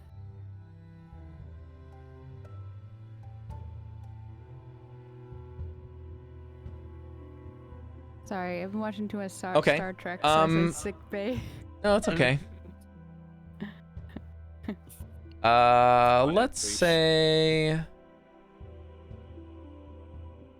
Cari, roll me a general check on your skill list. What would you like to use while you're in here? While I'm in there? Yeah. For... You want to use, like, medicine? Do you want to use some general history? Like, think about not necessarily, like, persuasion, or if you don't want to use persuasion and, like, convince somebody, like, persuasively. But, like, if you've got, like, in any of the intelligence skills as, like, a topic, you want to talk about religion, or you want to talk about history with these people, or you want to talk, like, you want to use deception. Like, I don't know. What kind of thing you want to do with your topic of conversation while you're here? Or you could use a skill to, like, maintain what you want to do while you're in there. Right. I was gonna ask. This is basically, I need to give you a check to see if you can get a rumor or not. Did we hear about the missing children at all? I think the other person who did was... Yeah. Only I did. I know you did, but we didn't hear anything about that before coming in, right? That was... Okay. In that case, I will listen to perception to listen to what the nurses are saying. Okay, so you're gonna, like, just be listening while you're working? Yeah. I'll be working and being, like, dusting next to them and... Yeah. Okay, roll me... Perception? Yeah, that's one. Okay. Perfect. 21. Ooh, that's really good. Okay. Your gets very big. Well, I will tell you this. They seem to be talking in another room they give you something else, so they clearly don't want to be sharing their gossip with you, but you've got very trained ears as a bodyguard. Mm-hmm. And roll me a d6, Care. We'll see which one of these rumors you get.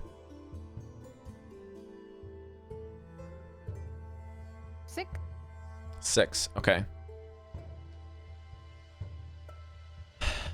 Well, I heard that the captain is drunk like every night from the righteous brand. Or sorry, hang on 1 second. I need to make sure this is the right. I search.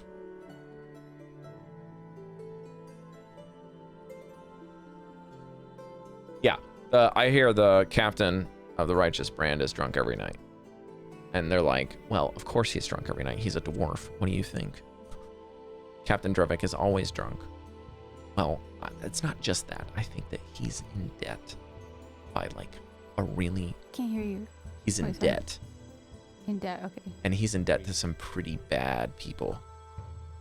Like, we're talking the Jagandoths. Like, he's in debt to the Jagandoths.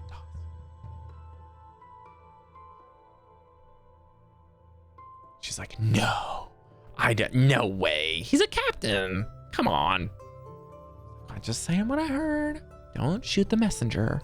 Like, this is clearly like just nurse gossip. But you don't know the validity of this. You don't know if this is complete just hearsay. Yeah, Objection. yeah. But yeah, you don't know. Okay. They're just idle chit chat. So that's just what they say. What was the name again? Captain Drevik, Drevik, sorry. And he's a dwarf of the righteous brand.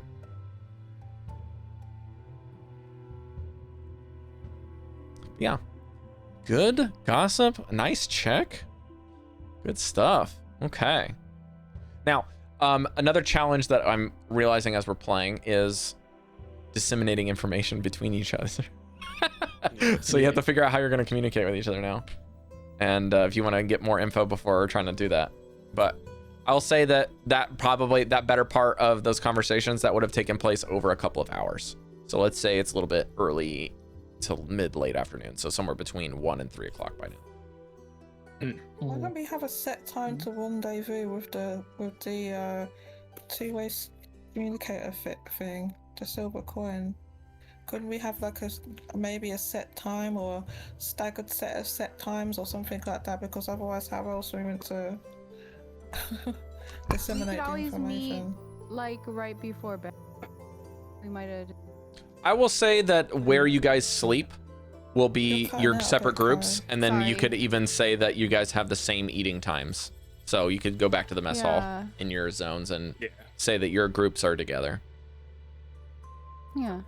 But if you want to meet with the other group, that's a different story. How you want to do that is up to you guys. Yeah. One thing I wanted to figure out was, do we also have like a assigned, okay, this is our training time and this is our actual, this is to show face to our superiors. That'll all happen tomorrow. Today's your first free day of arrival. So you're expecting to get some sort of debriefing paperwork on your bed for that evening. So the only info you have is like where you need to sleep for the day. That's it. You guys are very free today. I will say I will be going to, like she recommended, I'll be going to the barracks common room. Is that where I just came from before? Was the barracks common room where everyone was eating? That's the mess hall. Right, okay.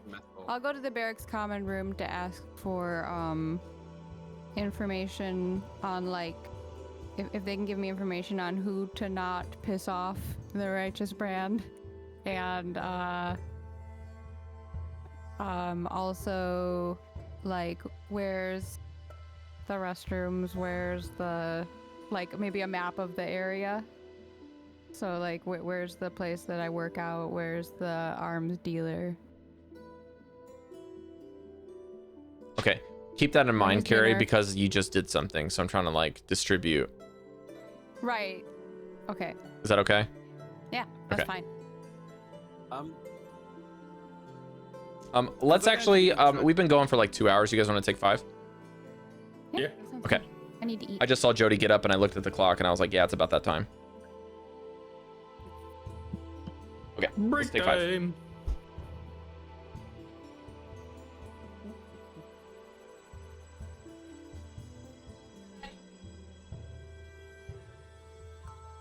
Yeah, I figured it's like, well, most of this.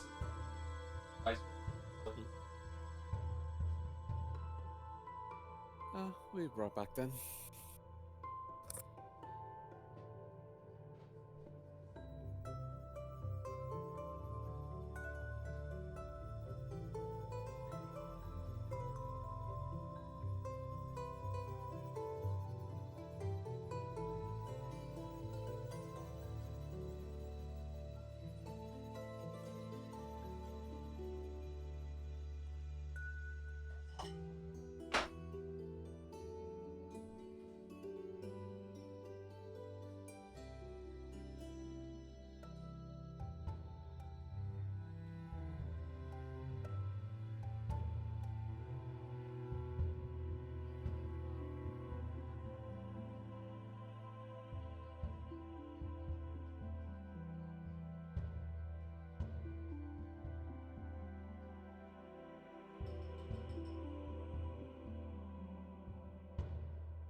Is everybody on a break? Hello? We're on a break. People want a break? Yeah, we're on a break. We just started. Okay. We got Okay. like 9 minutes. Alright then. There we go. Alright. Okay. We're taking 5, Jody, because I saw you get up and I looked at the clock and it was like, oh, it's probably a good time to take a break, so let's do that. Yeah, I got Amazon delivery. Yeah. Okay, yeah, no worries. Enjoy your break.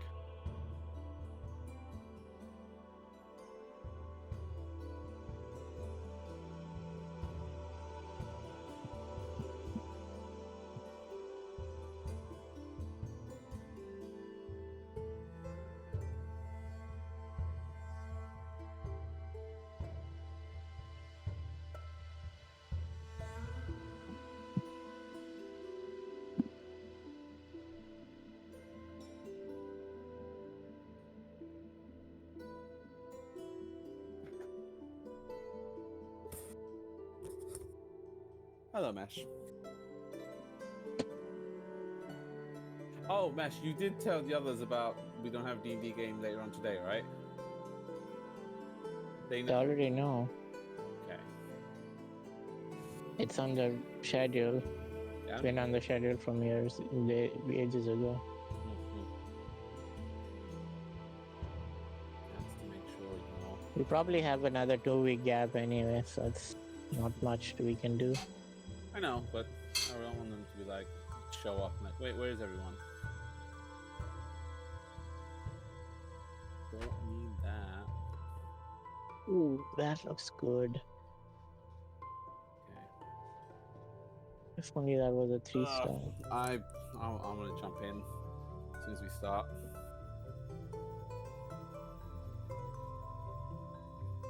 Goldy Master, you guys okay with the pacing so far? I know it's a bit slow. Mm-hmm. Oh no. Yeah, no. pretty good. I'll be honest with you. I feel like I'm a little bit lagging behind, so I want to just jump into my character and get some progress. Oh, you mean as far as like what everyone else is doing? Well, all I did was sit there and listen, and like, shit, I haven't actually even mingled myself. Oh no, that's So- good. You get some info. Even if you're just sitting there. I'm basically going through the document of stuff that I have, and I'm highlighting anytime you guys find stuff. Okay. So Okay. it's not all valuable, unfortunately. I have a plan. I have part of a plan. Yeah. Yeah. Cari said missing children's actually quite valuable. Yes. It's personal. Conflicted on what angles to chase.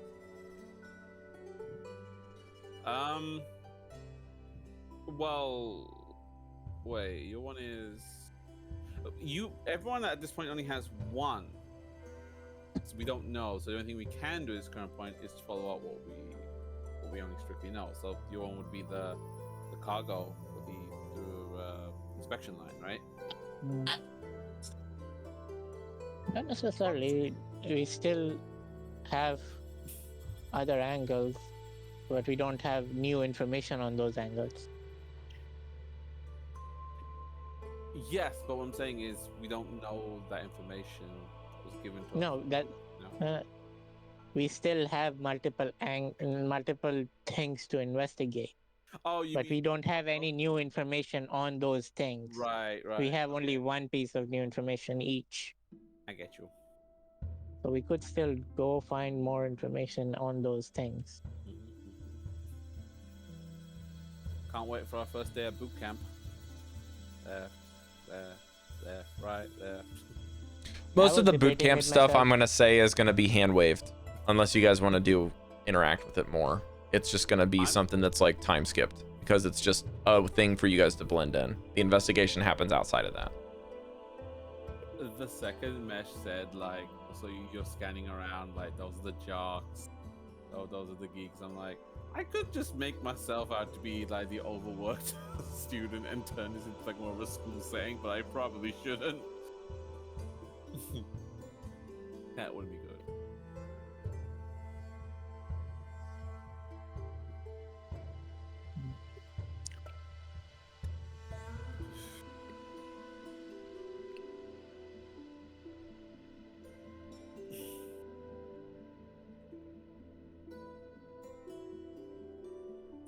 I don't know if this is a good thing, but would it be a good thing if we retroactively talked about having a meeting point to just discuss information, like we did it during our previous meeting?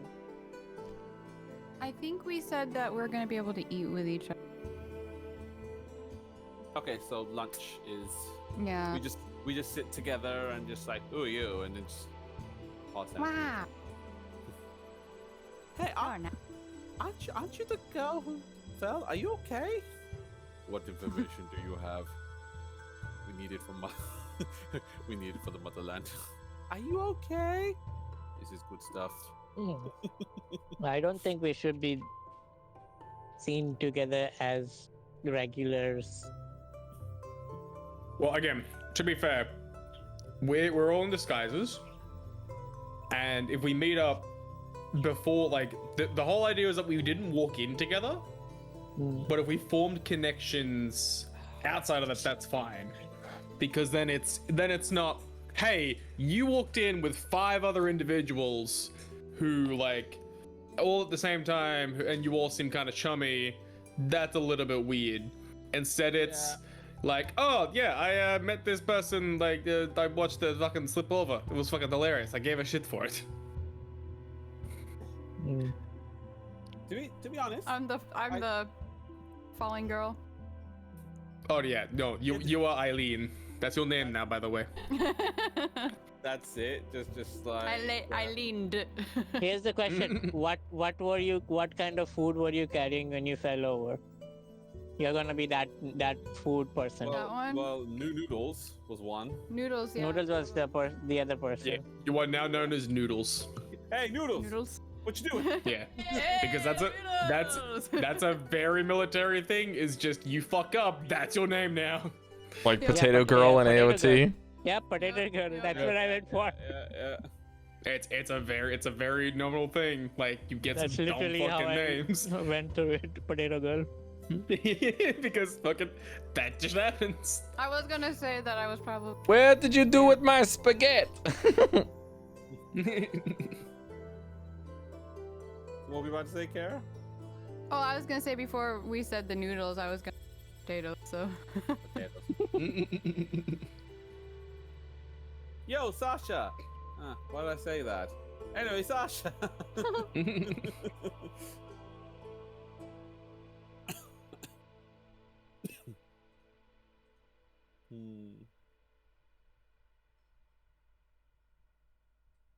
Jojo, you back? He was.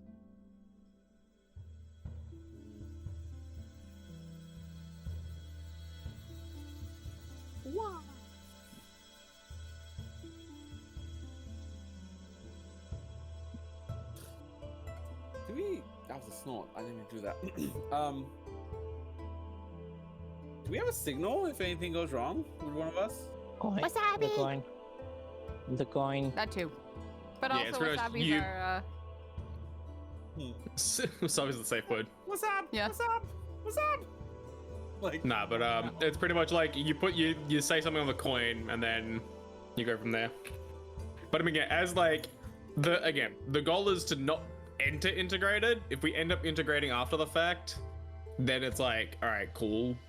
Like no one has seen us walked in. It's just, oh yeah, those two fuckers. aren't you the go hurt yourself? Aren't you the guys who lost us my money playing the card game? Aren't Noodles you and the cards. robot? Ah.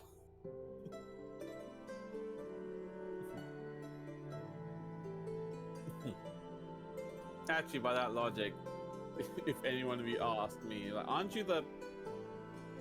Well, you didn't do anything, so who the fuck are you?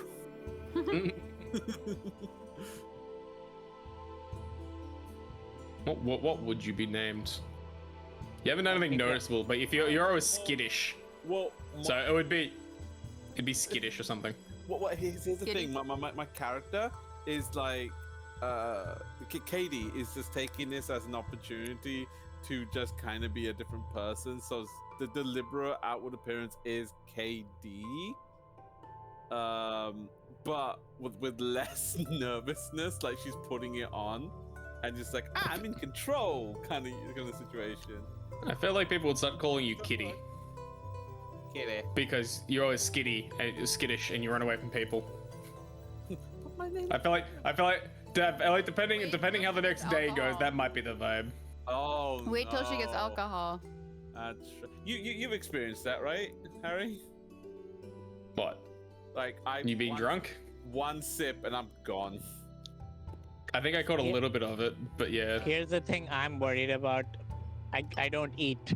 So if I am ever like in a situation where I have to pretend to eat or drink, I have to figure out something to do. I wonder Nash, all if you do- could like Shit!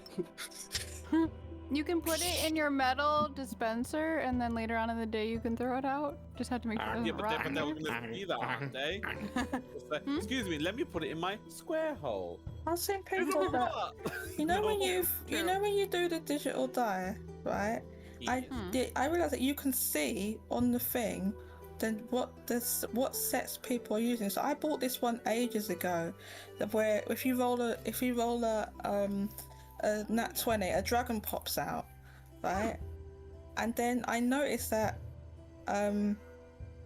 yeah. So Dante, Harry's using the Beyond die set, but Layla has this White one. Kitsugi dice set pack marble. How did you get that? It's not in the shop. Some I kind got of it blood. robbed. Mine is robbed. So It might You have got been special? You got a special one? How dare you have a husband? like to a get you stuff? subscription thing. I know. I should buy some more. I'll buy some new ones. I thought they would have a lot in the shop, but there's only yeah, phone though. You can. There's a way. Don't do it. Wait, what? Well, I don't use the digital dice, so I let Cari just choose from the archive and use whatever she wants. Figured that the cracked. Let me see feel like where they're. I should get new digital die, but then yeah, I thought they'd have a lot. There's only 15 in the shop. The treasure hoard one's pretty cool. So if you roll a nat 1, a mimic pops out. It looks like. What are the ones you're using, Cari? Like the Kitsugi ones, the white marble. They must be exclusive because they are not in the shop. This is strictly in the market. They have one. Oh, there's 3 different versions of it, Cari. There's black with gold, there's blue with gold, and then there's white with gold. I think I switched to the black. You just go to the dndbeyond.com/mydice. Yeah. Hang on, They let me have see where one, the dice pack came from. Rhyme of the Ice Maiden, the Everlasting Rhyme one now. They didn't have that before. That would have been cool when we was playing that campaign. Oh, I have that. I've never Was seen it originally before. released as a subscriber perk for the month of April. Oh, okay. I have Vecna. Yeah, so a lot of the dice are just because I'm a master tier sub and I can share books and stuff. Oh. I have Vecna. Or some of them are like if you pre-order certain books, you get them. I want to play a campaign with Vecna in. Here, let me do this real quick. I can share the ones that we have. Vecna's in this. Oh, I'll do that after the game. I don't want to do that before. He's in this world, yes. Cari, there's Aurora Borealis ones too. Did you look at the My Dice He's in set? the world, but we didn't like Yeah, I have looked any at them. encounters or anything. Right. I think technically Vox Machina just fought them like some time ago. Who? Vecna. Vox Machina just fought Vecna some time ago. Let me get back. Yes, I don't know about Vecna, but I don't know about Vecna because they added him into Dead by Daylight, which I thought was Not Stranger Things? Stranger Things is in Dead by Daylight, but Dungeons and Dragons is also in Dead by Daylight. No. I think one of my favorite watch Stranger Things. villains. I think one of my favorite villains in No. D&D is Yes. So this would I have just had been the word. more than Thursdune. this would have been more than 20 to 30 years later. Okay. Big gap. Which is I've quite a only long seen, time. The first 3 seasons of Stranger Things. I'm not up to date on that. All right, you guys ready to play then? Fifth one's coming this Yeah. Yes, let us go. All right. Again, you guys are at normal lunch hour. Normal lunch hour. Towards the end of like lunch hour, where the people are not like coming in super busy. Could I jump in?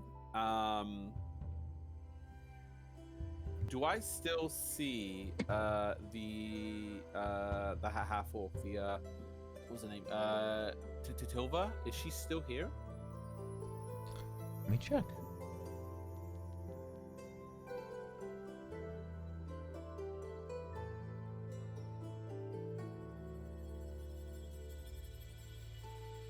Actually, I should probably do a check before I do this because I might mess up. I'll check something.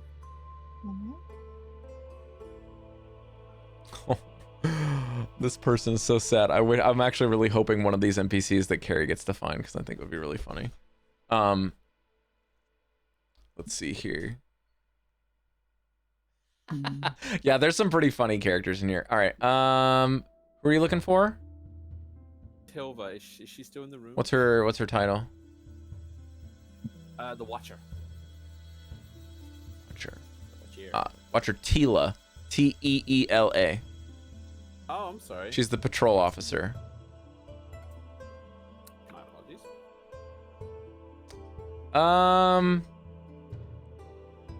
I'm gonna roll a d20. Holy shit, that's a natural 20. Yeah, she's still here. She's questioning some more new recruits. I just realized something because I might fail this instantly. Could I? How do I explain this? I want to know how commonly known that there are missing kids, because my intent is to approach her to ask about that. Roll history check. I wouldn't... Okay, cool. Thank you. No, I got an 8. You don't know. Easy. Could I? Could I check before I get up and talk to her? Could I just check? Can I eavesdrop to see if there's any information about stealth check before I? Thank you. I don't fail this from the get-go. Please be good. You fucker! I got 5.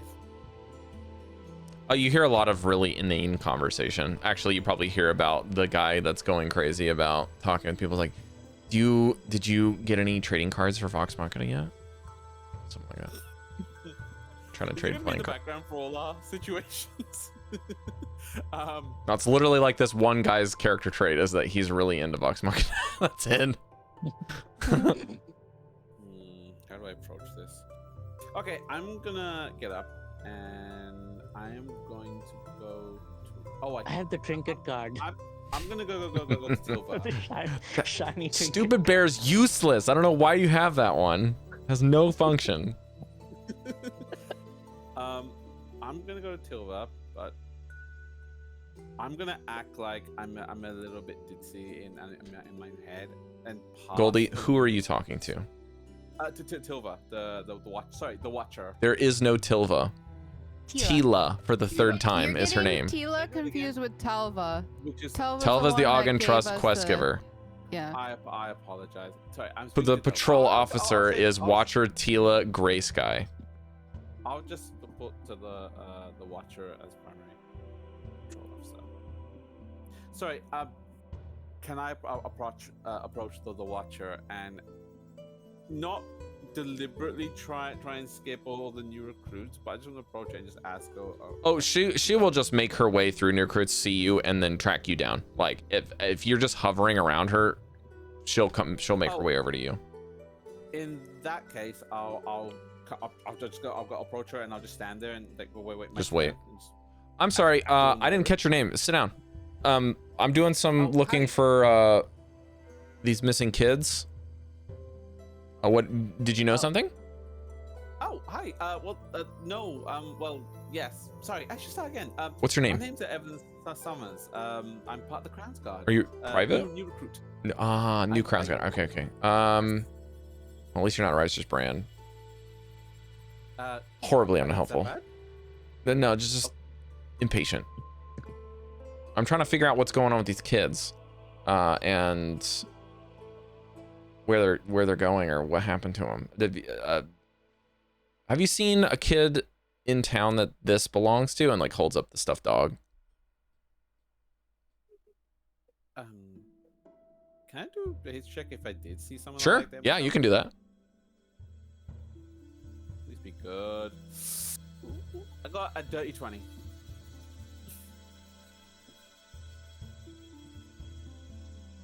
I need to make space for all the information I've written down.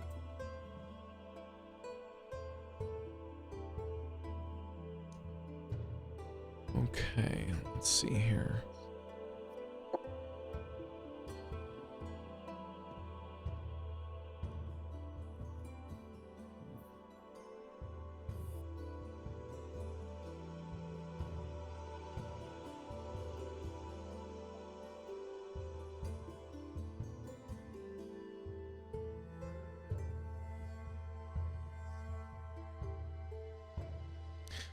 You vaguely remember not the child that this is associated with, but maybe it's perhaps that you remember seeing this dog was a relatively like common thing in the carnival area outside of the city before, when you guys were getting your weapons at the blacksmith.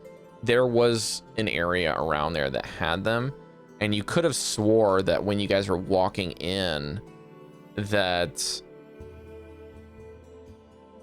it might have been like before she found it, it might have actually been in the cargo area near the checkpoint ledger office. So it's possible that this person got the dog evidence from the checkpoint office and is now trying to follow up from it from there. The Crown's Guard checkpoint ledger office. I will just say to her, I recognize the dog. Weren't they in the carnival? Like, She seems to be racking her brain. Oh, that's right. They did have that carnival game out there. Mm-hmm. Oh, this nameplate's on all of them, and notice it's not okay. She like licks her finger and then like touches the nameplate of the dog necklace or name that says Bramble, and then like licks her finger again after touching it, and it's like, it's not ink. It was put on there. Okay, so this is not just the kid, right? Okay. Maybe this is unrelated. What did you discover? Well, for some reason I thought that Bramble was actually a lead here, but apparently if this is what you say, I think they're all named Bramble. It's just the name of the dog thing that they put on there. Yeah, okay, so that's kind of just a false lead. Man, I thought I was getting somewhere with that. Maybe I need to go check the ledgers again and see. Wait a second. What if? Yes. I love Caidi's just getting fucking talked over. Yeah, This is so funny. This is a good thing. I'm letting her just yes, hi. Eh? Just can I get a notebook out? Yeah. Huh? Yeah. Well, I don't know. This could just be worthless, and she seems really disheartened now. Well, actually, I don't know if I'm kind of combining memories. I'm trying to be deliberately vague here. I have a vague kind of recollection that maybe I saw them at the checkpoint ledger, like in a box. Oh yeah, that's where that's where I grabbed this thing. It was in the cargo area. Okay. Maybe we should go find out who was at the till, at the stand selling. Well, it's just weird because these stuffed animals are supposedly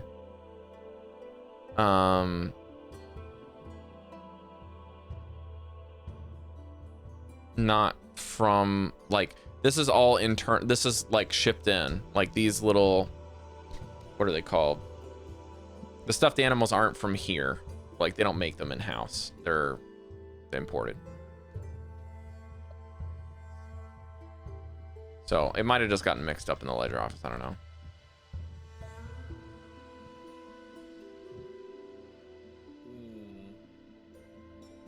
She kind of like stares at the stuffed animal a little bit disappointed. You know, I actually came here with the intent to figure out a way how I can help out with the point, the checkpoint at the ledger's office. I kind of, well, I kind of helped out my parents when it came to like recording information and you know, the finances. Where it came from. But to be honest with you, I kind of want to help out with these missing kids. So, mind if I shadow you? Please make a persuasion check, and I will give you a +2 on the roll, on top of your normal bonuses, just because this conversation is going really well. +2, that is 13. That's like on the bubble for me. So what I'll do is this. She kind of like narrows her eyes at you and says, well, the ledger office is technically only for non-recruits.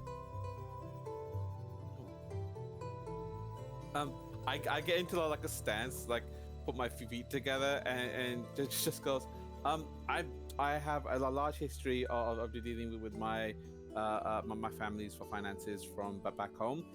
They often have luxurious parties, and I'm always the one to dealing with what comes in and out.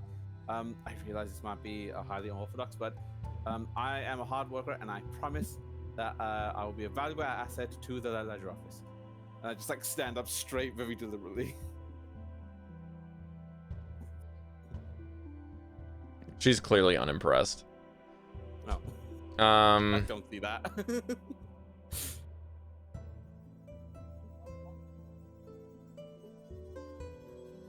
Tell you what, I'll let you come over there with me, and you can do one of two things. You can either come inside and you can look at some books, or you can stay outside and look at some boxes. That's it. Not both. I think to myself, I'm better at books. Kind of my bread and butter. That's what you said. All right. Thank you. When do you want to go? Whenever is appropriate for you. Let's go. Now.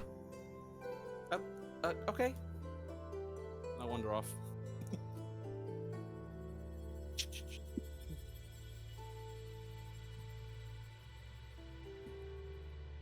Okay, we're gonna cut off of that for now. Who's next?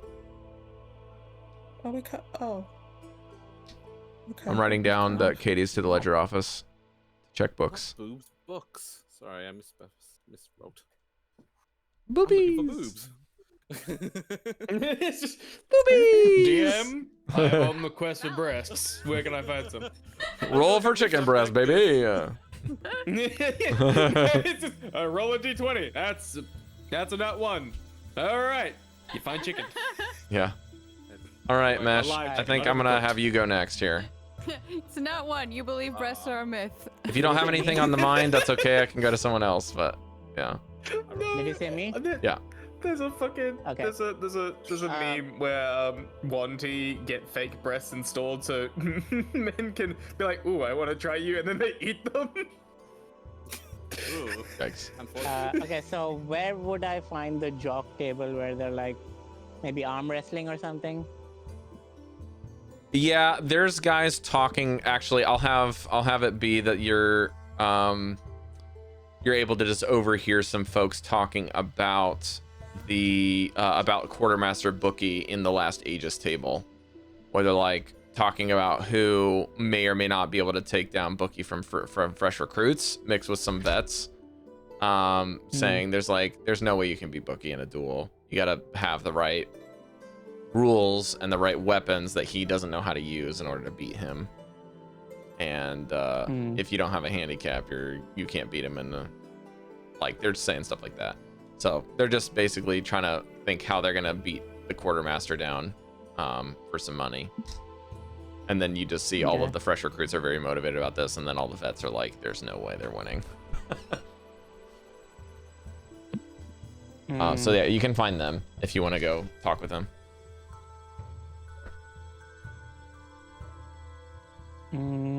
Unless you're looking for a different group.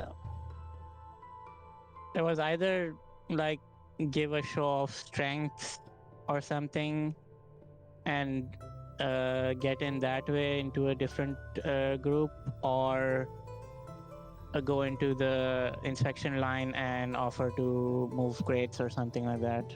So You could do that. You could also look for commanders. Or, yeah, you can look for a commander for Righteous Brand or Last Aegis, or you can look for the head of the Crown's Guard. One of those are your three leads that you guys haven't found yet. As far as the rest of it, you can look for some of the stuff on your paperwork or the other things that you know. But like if you want to go move crates and stuff, you gotta, what locations are you looking for? Well, we know the inspection line is something where stuff comes in and out and people are... The routine inspection line, yeah. Yeah, that's probably where I'll go. That's Last Aegis. Are you Crown's Guard or are you Righteous Brand? Righteous. I'm okay. Righteous. So you would be allowed there. Yeah, so I'll find somebody like looking for looking to help out in say inspection line. I can move crates. I'm built strong. Yeah, I'll say the quartermaster bookie is probably like outside getting ready to do something up in the field training area. And he says, yeah, that's fine. Just go over to the routine inspection line and I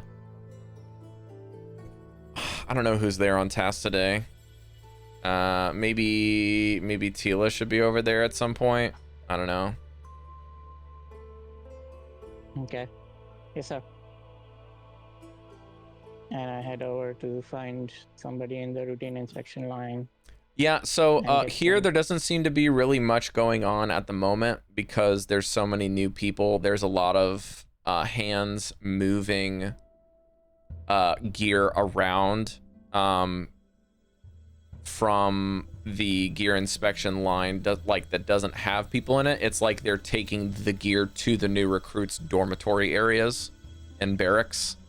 So they're basically just, you're going to be lifting crates and taking them to designated buildings of residences for the new recruits to have their armor. That'll be the primary thing that you'll be doing for the next couple of hours. Now, that said, you can start doing something other than what you said you wanted to do here if you'd like. Right.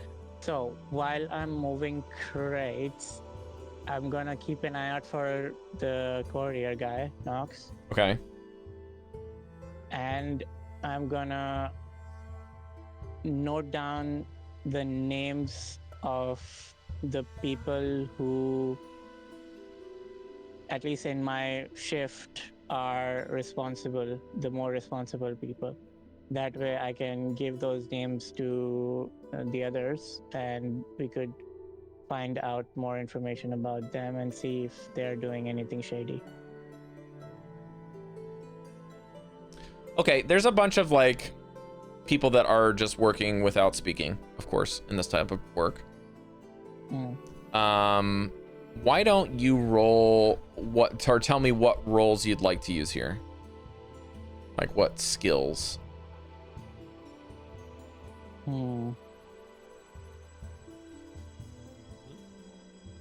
Maybe like athletics, to just like somebody struggling and I just grab his box and my box and just like move on. Sure. Okay. Give me an athletics check.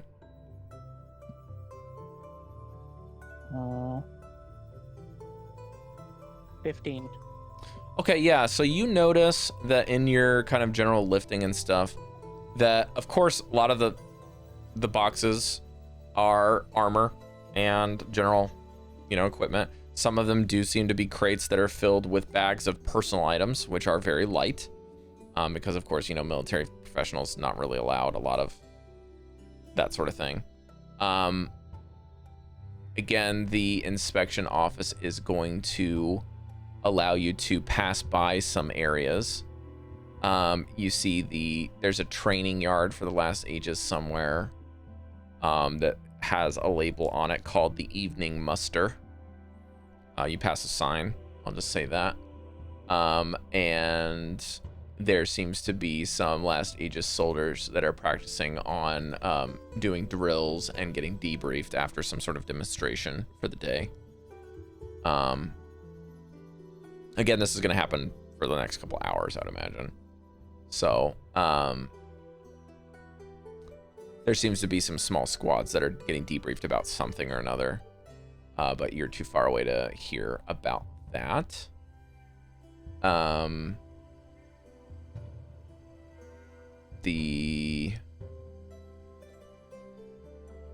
Bro, where is this?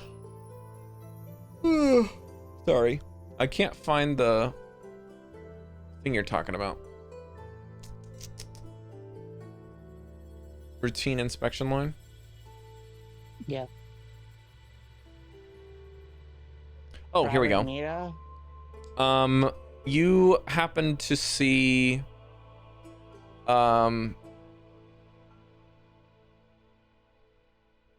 Private Mira is a name I have written down who was nervous. Yeah, you do happen to see that Private Mira is around, but despite being nervous, she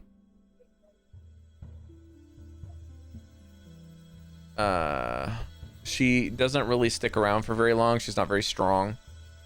Let's see here. I think you'll actually end up seeing a commander leave and step in. Commander Nyla is what you hear, or sorry, Commander Vren. Vren would be the last name. Is a tiefling that is in the army, with a large scar on the neck, and is very powerful looking figure, but is also a woman for the last ages. She's kind of putzing around, but you only really get the name, not anything super valuable. But then, like, when you're walking around the inspection line, you notice that, like, one of the boxes is, like, very, very, very light compared to, like, anything else. And for its size, it's a bit odd that it's so light. And it's kind of sounds like there's not really much in here.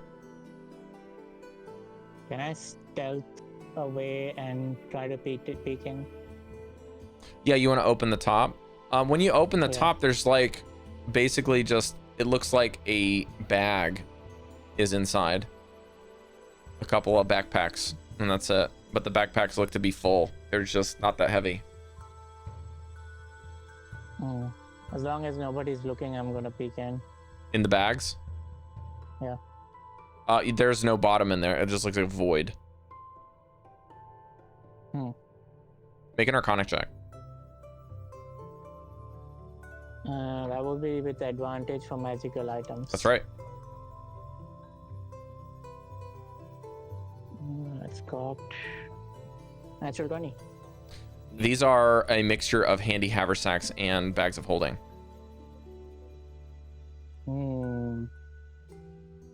How many are there? 4. 4. So 2 of each. Can I try to just take something out of one of the bags just to see if they're empty, or are they intentionally full? You have to turn it inside out to dump out all of the things, or you have to think about what you want when you reach in to grab it. You know how they work. So if you think about something and it ain't in there, you're not gonna get anything. Would it work too if I thought about the last thing that was put in? Just like something a little vague. No? What if I flip it upside down just for like a couple seconds so that not everything falls off? No? That's not how they work. Now the haversacks have pockets, so you could turn inside out a pocket if you wanted to. Right. Okay. Yeah, that works.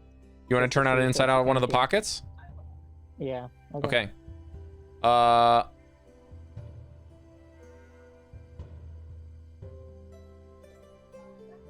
Okay. You turn out one of the inside of the pockets, and a wooden coin pops out with a symbol on it. What's the symbol? Do I need to make a check for the symbol? You can make a history check with advantage. Very low DC for you as well, because this is potentially something you would know. 14. The symbol is actually a family crest of the Trebian family.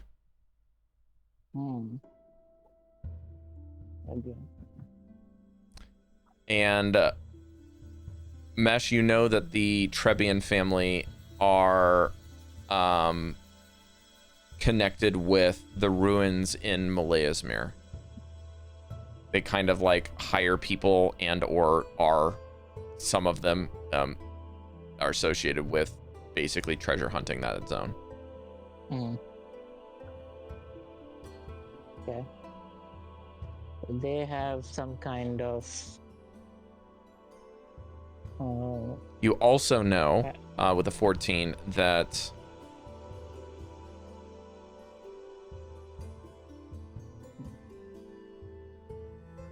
bags of holding and items don't necessarily seem to correlate with the beasts that you're looking into.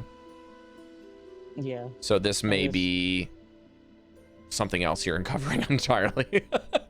Yeah, I'm just assigning. Okay, so these kinds of families are also shipping things through military channels. That's all I'm making note of, basically. Corruption may run deeper than you thought. Yeah. Something to note, and I'll put the coin back and keep moving the luggage. Okay, so you're just opening up the one pocket for the coin. Yeah, I'm just. Okay. Yeah, just checking if I had a lead. Okay, just give me a quick stealth check real quick. Yeah. Are you sorry, are you proficient in like any tools? Keys. Okay, then I won't give you any penalties for opening and closing the crate. That'll be fine. Okay. He's a thief. 12. Yeah, you pretty much need just about that to get by with what you're doing. You've been helping for a couple hours. People aren't gonna like. This isn't exactly rocket science. We're basically just seeing if you can roll below 10s for most of this stuff because you're doing what you're asked. This is not that weird. You know, sometimes you looking in crates know where things should go is very common. So yeah, it's pretty normal. Nothing too alternative. I'm not sure how to approach this, so I'll pass it to somebody else for now. All right, who would like to go next? I know that Cari did something, but it was very short. Goldy did something, was very short. We'll go to next part. I think Cari's will also go to next part, so that leaves Harry and Jody for the next action. I can go. Yeah, go for it. I was when I spoke to that sergeant, and I was asking about archival rooms or library, she said at that time that there was a nearby captain's, and she pointed to a group of people that were a little bit away from where I was at that time.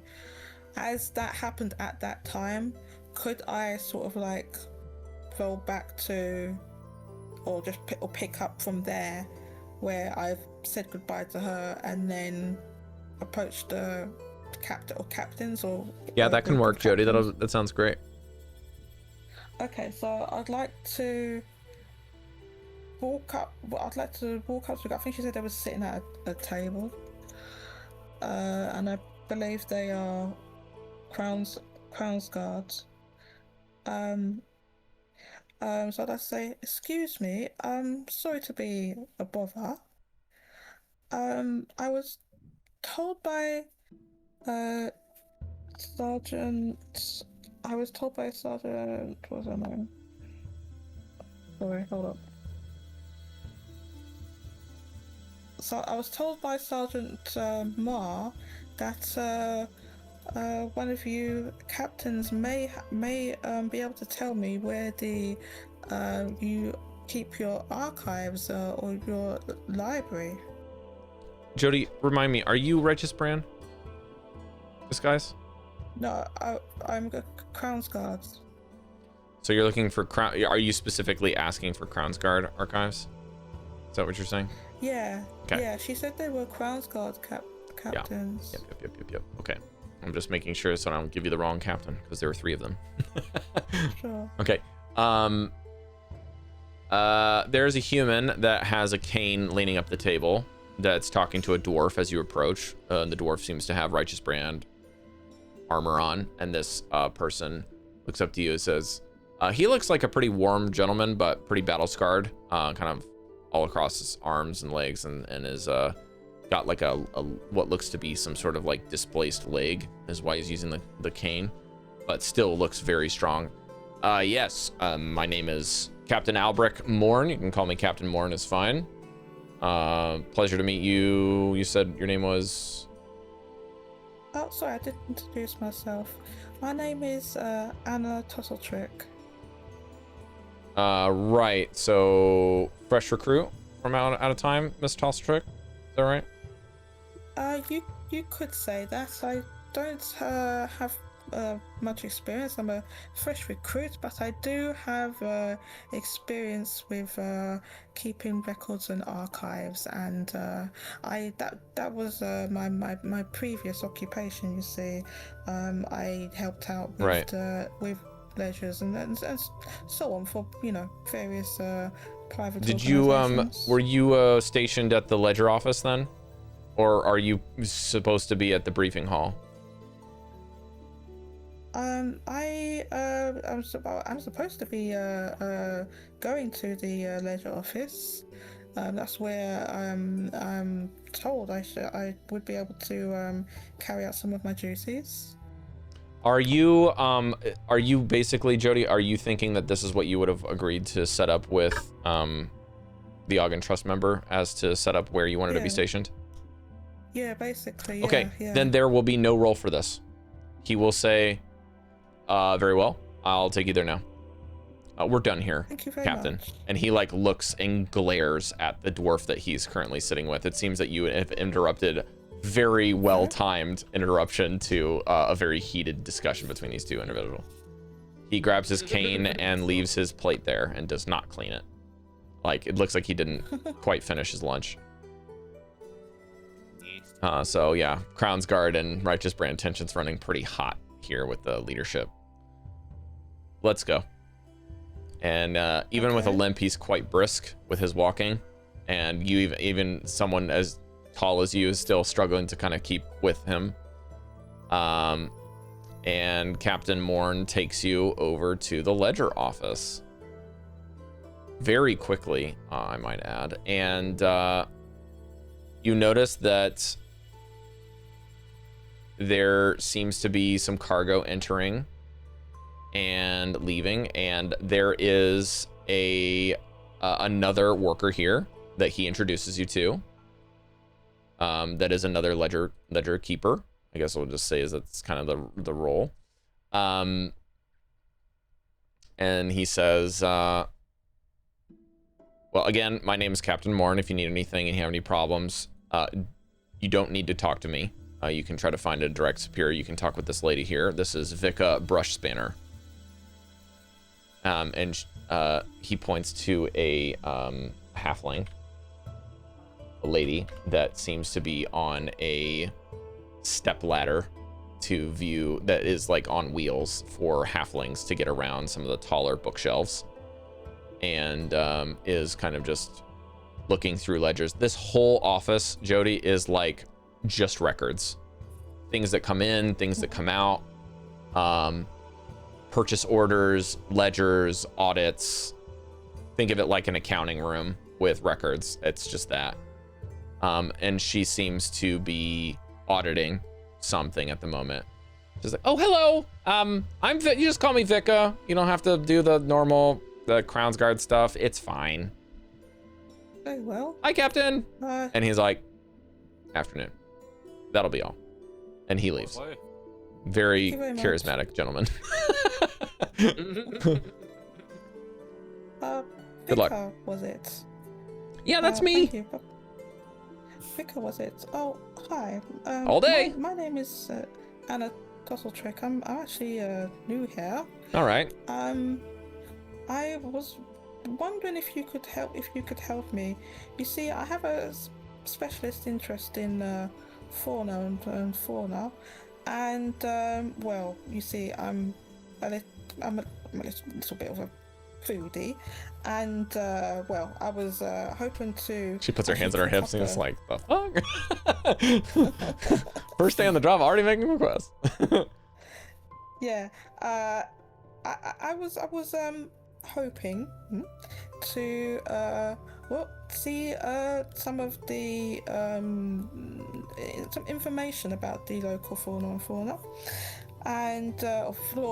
and fauna. I keep saying fauna and fauna. Flora and fauna.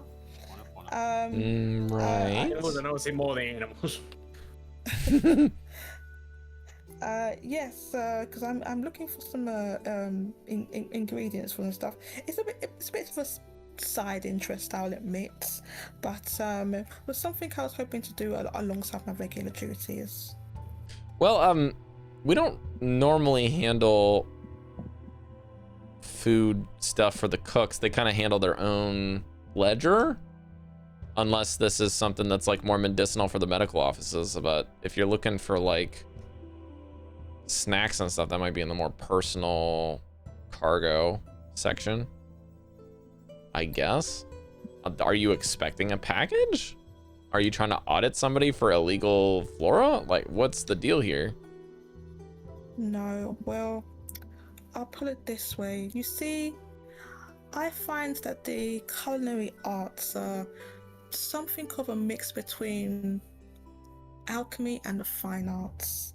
And so some of the She more, gives you a little bit of an say, approach. It's like, oh, here we go.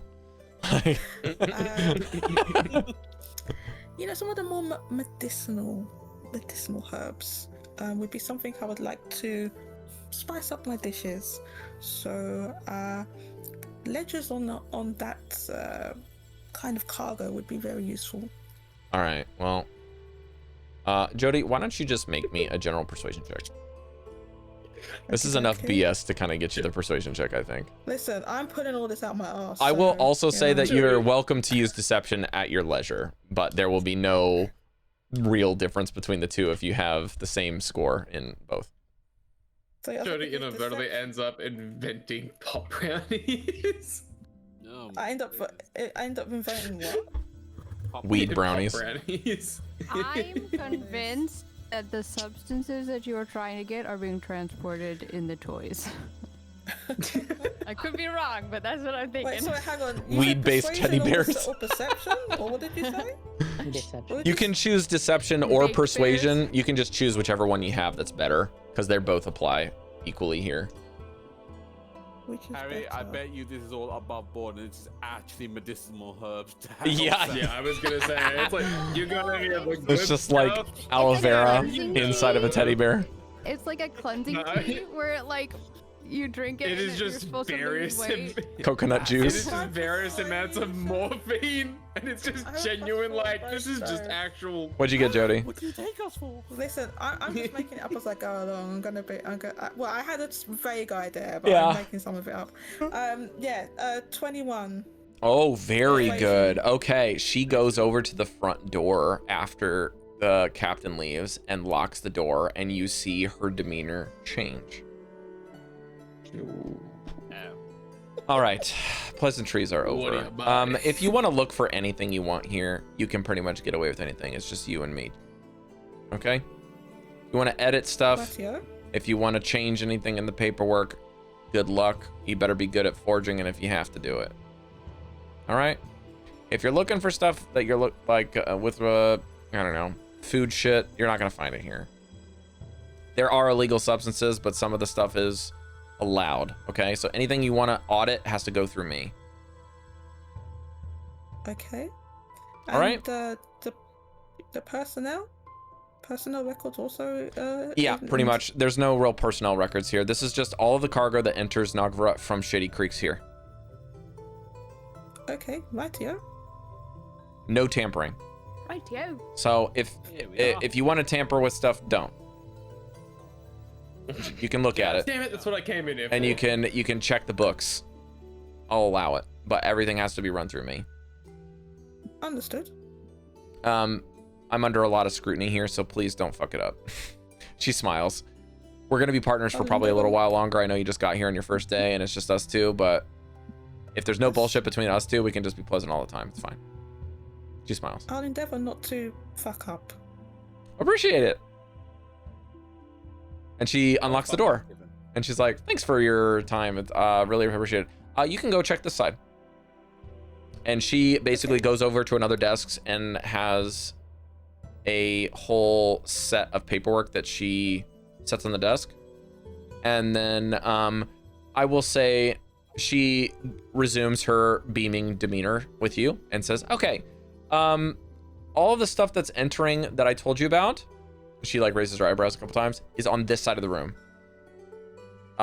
Shelves X through Z, there's not a lot of stuff here. You can see the shelves are full. That's because all the stuff that's like Unshady Creek is in the X through Z sections. Okay. Anything else is going to be alphabetical. Based off of, there's these alphabetical ones are for cargo. These alphabetical ones are for weaponry and armor, just kind of like general budgeting things. And then over here is everything that the Crown's Guard has to transfer to Righteous Brand. So that's transferred out, and we don't cover it after it's been transferred out. So it's basically just a bunch of normal work shit. This is what she's describing. And you get the impression that she's trying to give you the lay of the land, so she's not to explain it twice. Then she says, okay. I'm really sorry I can't stick around for much longer. I have to go take lunch. Understood. I really appreciate the having another worker here. It's actually quite nice. So if you can manage, if you have questions, just she like looks around the room and then finds a desk drawer, rolls over her little thing to the desk drawer, and then like pulls open a stack of some papers and puts it on another desk that is clearly dusted, like very dusty. The person you're basically replacing, and says, here's your desk. Sorry I didn't have time to clean it. You can just write any questions you have on these pieces of paper and put them on my desk, and then I'll answer your questions when I get back. Thank you. I'll be getting on with these then. Great, thanks. Yeah, so anyways, you can just call me Vika. I've been here a long time. So if you have questions about other places stuff, I can just tell you about that. It's not a record thing that you can fuck up, so who cares? I'll just tell you. Appreciate it. Okay, thank you very much. Do you want anything from the mess hall? Like an apple or? I actually just come from there, so I you know, I had a rather nice warm bun, so I'm okay, thank you. Well, hot cross buns. I'm out of here. See ya. Bye bye. I like that idea where it's just they got warm buns and they just fucking I gotta go. Yeah, I mean, yeah. Like, I mean, I was thinking of like are the boobies there? Fresh breads. No. That's what I'm saying. I'm thinking there's like there's actual hot cross buns, and they're like, are you telling me that they have fucking hot cross buns instead of a slop? So just just ditches out. Yeah, Jody, it's very interesting that she seems like very open to tell you a lot of this stuff, but yeah, she also might be more powerful, influential than it seems, because it's just her in this office. So a lot of that weird. If she's in control of a lot of that. Yeah, stuff, there's some weird vibes, but there's also a very information. large confidence that she just left you alone in this room. So Right. you basically seems can like do she's whatever you really, want right now. She really could do with the extra pair of hands. Now Your just persuasion check was really good, Jody. So she's like, luckily, wow. yeah, she's just giving you free reign. I was like, nah, I'll do persuasion. Just because she's comes from an academic background, she's very familiar with how to obviously how to collate different the sorting systems, how to collate things. She knows, you know, I don't know if a Dewey Decimal System exists here, but she knows that. Right. She can do all this stuff very like fast, right? You notice, like, probably without- glancing that without there's a too much lot of effort. papers on her desk, on Vika's desk, and you also notice that there is a what would basically be a glass panel on the top of the table that is very thin, and the glass panel can be lifted so that she can keep papers under it and see them through the glass and keep the papers nice. So she has like a guide on like where to find certain books, like quick reference guide, kind of like the Dewey Decimal System, or like a quick hack of like a diagram of the room and where books are on a quick glance. And then she also has like she has a couple books that are from the shelves, obviously stacked up. A couple of them are open, and then she has a stack of papers, and the inkwell has been recently used. So she has been clearly working on something. And then, of course, you can go through the bookshelves and find what books maybe she has, because most of the books aren't themselves very much named, but the bookshelves are named, which is a bit interesting. So the shelves are named, but like when it comes to ledger offices, the books themselves are probably just going to have like a very generic title and then like a date range until the ledger gets filled, right? That's kind of how these places work, because they just fill it over and over and over again until the book gets full, and then they have to get another book for the year, and then the next time is like the only time they replace the book when it's not full is when the year rolls over. So it's very much just like a historical records type place. So, since I need a starting point, right? Yeah. Can Justine go? So we're here. We've got. I don't know if we've got an actual a soft time limit, maybe, but we need to. I want to look back to when that we're looking for like conspiracy within the righteous bands and the Crown's Guard, possibly, and to link it to that incident. So that incident would have happened like a couple of days ago in like in game time. Yeah, it would have been very recent books. Yeah. Yeah. So I want to look at start that as my starting point, the most recent stuff, and then look through the previous week as well worth of records. Great. So I can see that's my starting point, and then I'm work my way backwards to see if I can start making some connections between things. Okay, so you look through the areas. Give me an investigation check.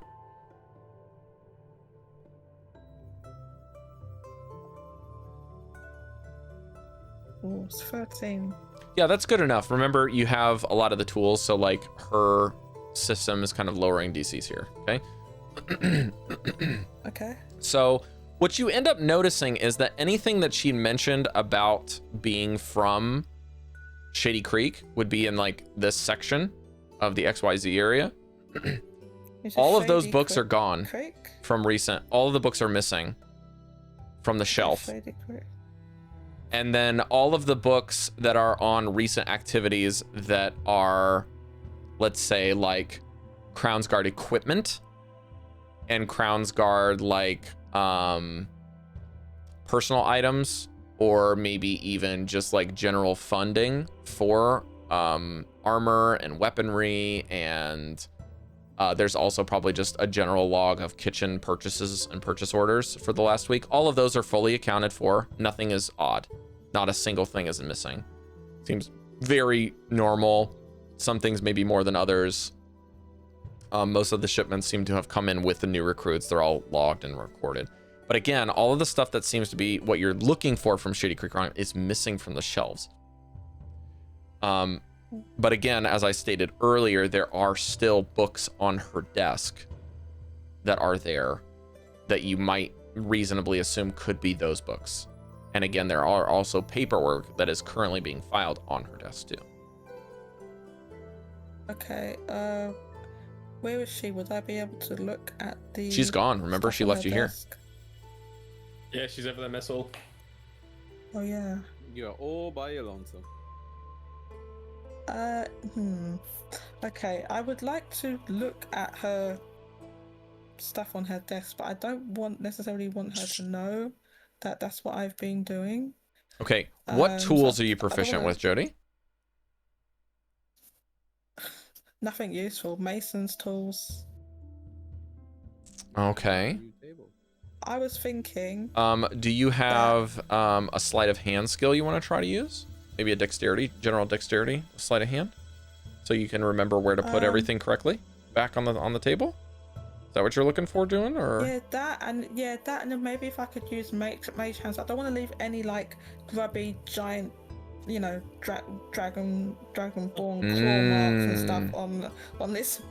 Okay, tell you what, I'll say right? With mage hand, I'll let this be with advantage, but you still need to use dexterity instead of your dexterity? Or wait, hang on. Why don't we do it this way? Let's do a sleight of hand check, but if the sleight of hand is using your dexterity, we're going to use your charisma, which is your spellcasting modifier. So check to see what your. Do you have proficiency in dexterity and sleight of hand? No. Okay, then just do a general +1. dexterity. Just do a general charisma check. Just click your charisma at the top right and run a check with your charisma bonus. General charisma check. It should be at the top of the page. Can you do that Top still? right? What this? Oh, well, I hope did that because that's a shitty roll. Hang on a second. Let's see. That just charisma check from the top of the page. Is it like a +4 or +3 or something? Mine's a +4, but I rolled a 6, so I got a 10. This is a shitty You got a roll. 10? Okay, well, Yeah. by the end of it, you're not really sure if you put everything back in the right spot. Wah, wah. Wah, wah. But you can still look in it. Oh, now. What do you look? You want to look at everything, or do you want to look at certain stuff? Yes, certain stuff. Basically, so this is all. Oh, so I'm getting. I might have to. I'm getting some like weird feedback. So basically, this is all the Crown Guard's logs. So I'm looking at from the past week personnel that have come. Is just focusing. I want to look at the past 3 days, and then I want to see what cargo left and entered, and if any of them were, if they were flora or fauna, like if there was any livestock or anything like that. And I really want to see, I'll just start with just that. Okay. You don't see any notes of personnel because this is clearly for cargo. Okay. So that eliminates a lot of stuff you're looking for quite helpfully. The next thing that you find in them is that you can corroborate that all of the books themselves are clearly mentioning Shady Creek Run shipments in cargo that come in. You notice that there is a relatively medium-sized order of basically something that's very general label of textiles, cloth, and toys from Shady Creek Run. You also notice that there is a note that is on the desk that is currently being I think with your investigation check, give me another investigation check to see if you can figure this out, because you're now on her desk rather than the shelves. Another investigation check. Okay.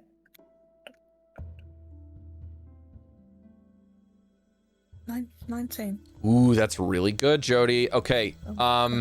The investigation check yields that there is not a pen and quill on the table, but this is actually a professional forgery kit. Oh. And she seems to be making unofficial marks to edit imports from Shady Creek Run to read specifically from the Jagantoth family. Can you spell that for me? Jagentoth.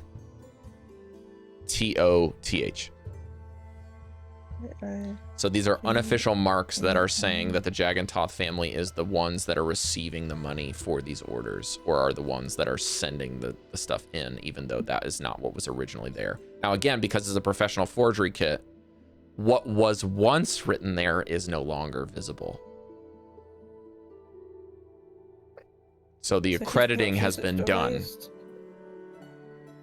So she's erased something and then put the Jagantoth family in its place. Sending.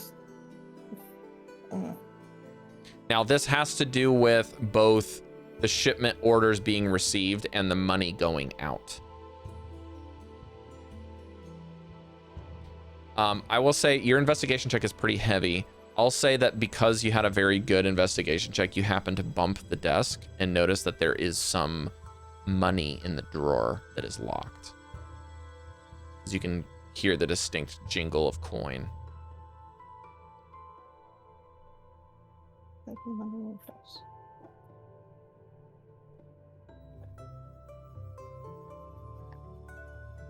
Okay. Damn, I don't know if I got all that, but yeah. And then you can also see that there, outside of just this very specific thing, there's just some other papers that seem to be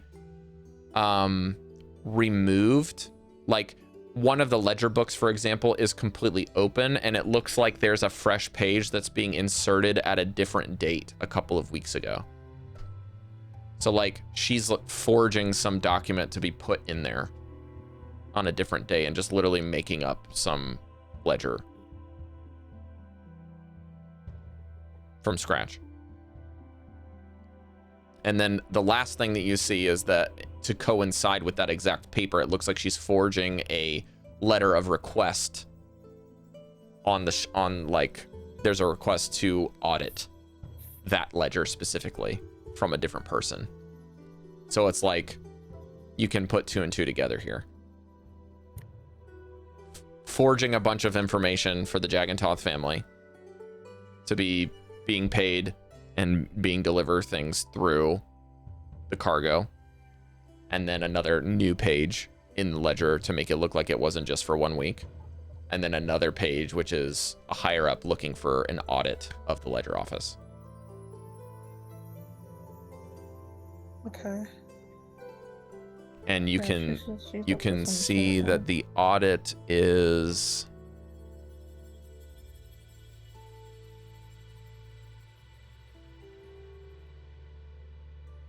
give me 1 second here.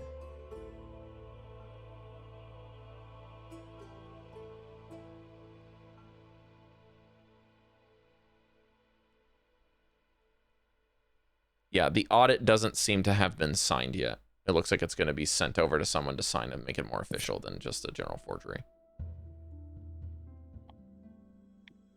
So you're not sure who the audit's going to be issued from.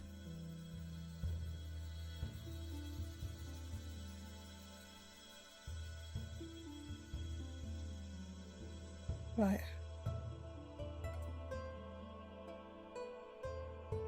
And you try to put the papers and everything back where they were, but they don't quite look right.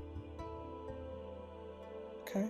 Well, I'll deal with it. Is that sufficient for One now, other Jody? thing. Okay. One other thing. Could I look in that section she was pointing me to about the medicinal herbs and stuff like that? Yeah, you do see something about medicinal herbs coming in and out, going to the people in the healthcare tent. Just general Okay, purchase orders. Nothing fancy.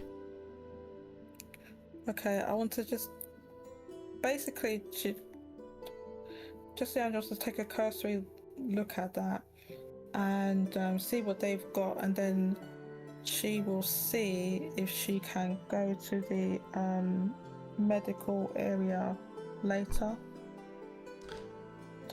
You can see that in the ledgers they made.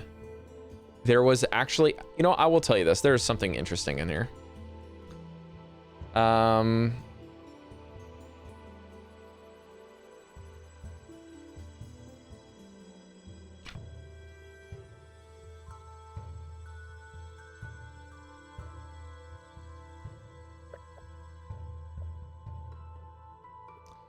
There is a issued refund from a large shipment from Salt Wallow Bog for something called the doilet fruit. It said upon inspection, the doilet fruits were all, they all went bad. And so they issued a full refund. And it looks like both the farmers lost a bunch of the stuff and they lost a bunch of money on the order. And it was never repeated. Just the only thing odd that you found. But that was like a couple months back.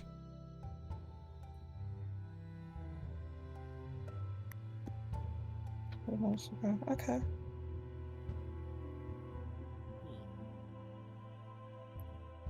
That might ring some bells from something that you remember hearing in the past.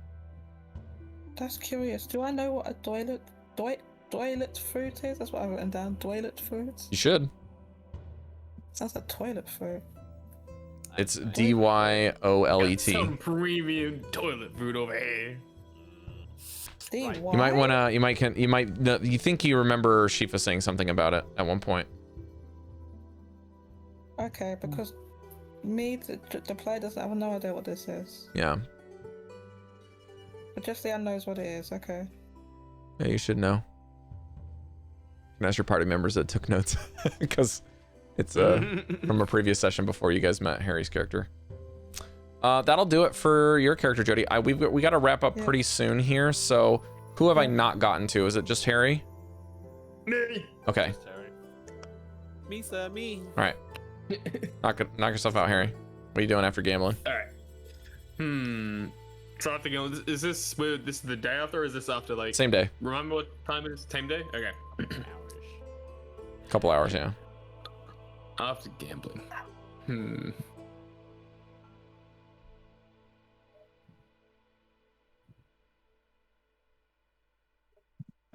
What do I do after I gamble? No, I'm not gonna lie. I should have been thinking about this. I thought we had gone to like the new day because we'd done like training and gone past it. This will probably be the last thing you do today. Yeah. What time did the quartermaster Brookie said to come find him? Was it the next day? Anytime in the evening or tomorrow, your choice. What time is it now? It's like lunchtime. It's early. It's early. Well, I'll say it's like early to late lunch, anywhere between there. So anywhere between 12:30 and like 3, 4. Pretty open-ended. I reckon I'll try and find Brookie because it'd be funny to do a sparring match, especially if I lose or win, just to get that rapport. All right, yeah. You find Bookie. He's out in the training grounds. He just took a gold from somebody after you see some bruised other human that they thought that they could win with a belt match where they literally just fought with their offhands using a belt. And he slaps him on the back and he's like, "It was a pleasure dueling you, but you should really check if your opponent is ambidextrous or not. Good job." And the other guy's like wincing in pain as he steps away, and it looks like none of the new recruits are there, and there's a couple of veterans that are kind of like sitting there with like apples and some ales on their break, watching him beat the shit out of some new recruits. They're just having a good time.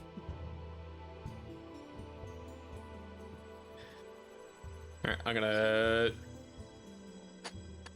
gonna just approach Brookie. Hey, you're the guy from the gambling table, right? What was it? Ruka, was it?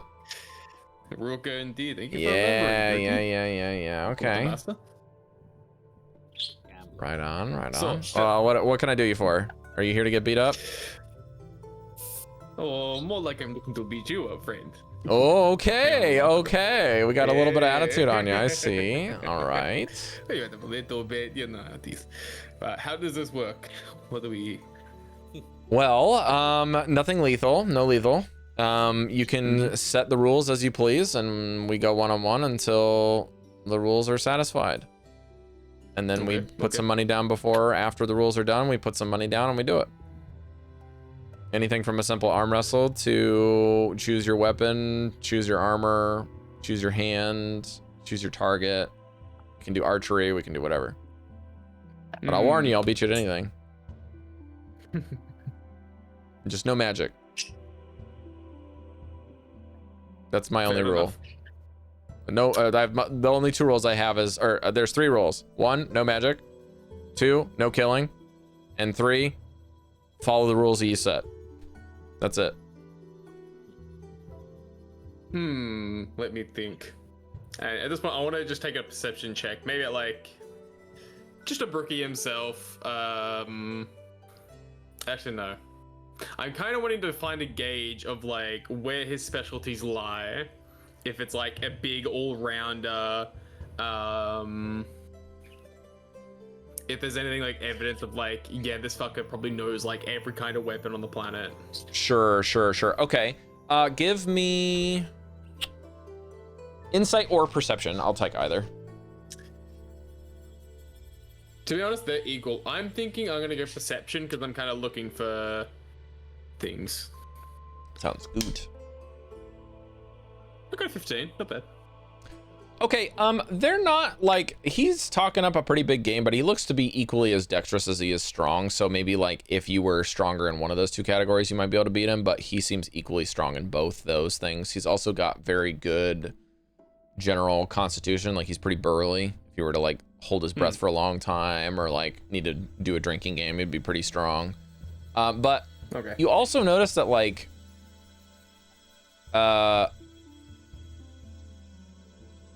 from when it comes to general military professionals, he's not like captain level. He's kind of a little bit below that. It's probably why he's trying to just only target younger recruits and not other people his peers. It's kind of like a little bit of a bully, but he's kind of learned how to be a bully nicely.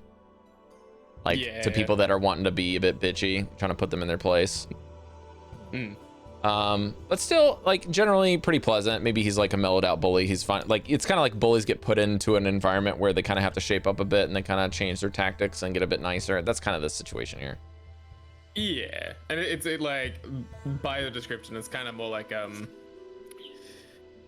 it's a lot more friendly. It's a lot more just like fucking hazing than it is inherently trying to be like cruel or anything. But by the fact that he's kind of only targeting weaker people, there could be an indication where it's also a little bit of that like, yeah, I don't want to fight the tougher guys because I'll lose, and I want to make myself feel good. I want to fight the weaker guys. But again, when they're they kind of look to be equal in dexterity, constitution, and strength, to give it to you straight. Yeah, very all around. Yeah, very all rounder.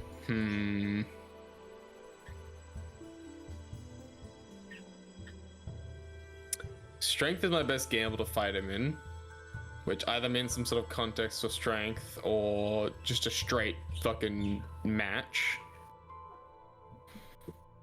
You can also ask him more questions if you want.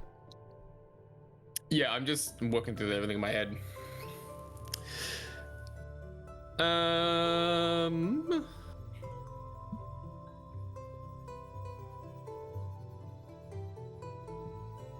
What else would he ask him?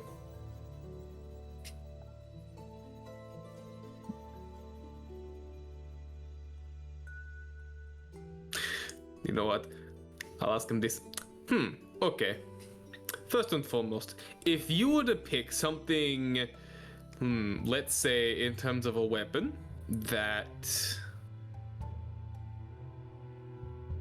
how would I put this?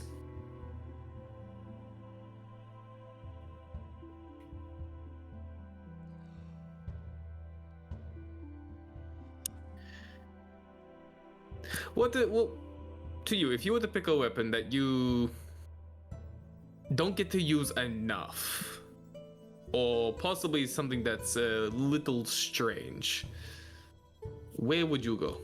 What would you choose? A little strange. Well, we did just do a belt match with my non-dominant hand, supposedly. I got to the end of that. That was wild.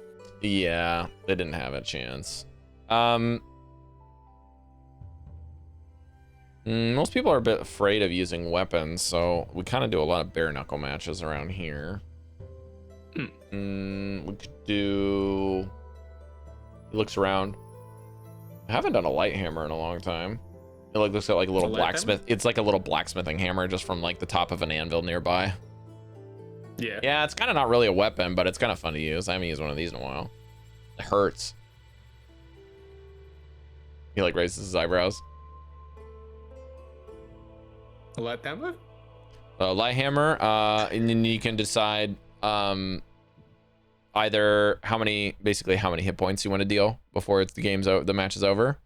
You can do a let's break a certain amount of hits. So like if you have more hit points than they do, and you can just be like, I gotta hit him more than he hits me. You can do that. I don't know. Like we can literally do anything. But he really wants to fight in some form, or maybe like I would say he'd probably be okay with doing darts or something like that. But yeah, I probably convince him. To be fair, I also want to do fight because if I can put this fucker in his place, or even just make it a good show, like if I can win, or if I can lose and make it cool as fuck, yeah, that gains me rapport. You can also do something where it's like a pushing battle, like a sumo match where there's like a circle, and then we can set up a game mechanic where how many times you can push him. Or if you want to do pinning like a judo match, you could do that. Yeah. Or throw him and get a knockdown. There's all kinds of stuff that you could try. I kind of want to hit him on my level of the hammer. Especially if he's like not done it in a while. He grabs the second hammer if you're gonna stay quiet for a bit. Considering. I'm more, yeah. He like I eye the hammer. And I kind of give him I give him a slight nod, but I don't say anything because it's like I'm still thinking about the rules I want to say. It's like, what about armor? How many hits we're going? Are we saying you can't hit no face? Are we using offhands? What are we doing? Definitely no face. I think that's just the fair one. All right. Armor, no armor. No, same armor. No dual shots. And so one hammer. One hammer. All right. No jewels, no face. And we could do like, if we've got like shitty armor sitting, we could do whoever makes the biggest dent while wearing the other one.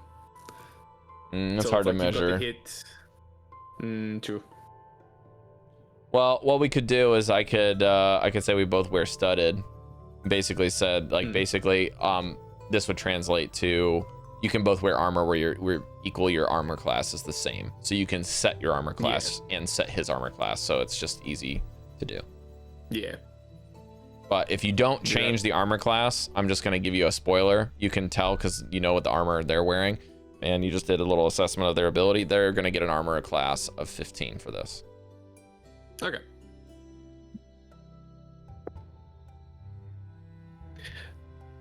I'd say so in terms of mechanics, because I'll just do it like this so we don't, because I don't know how the fuck way to say this.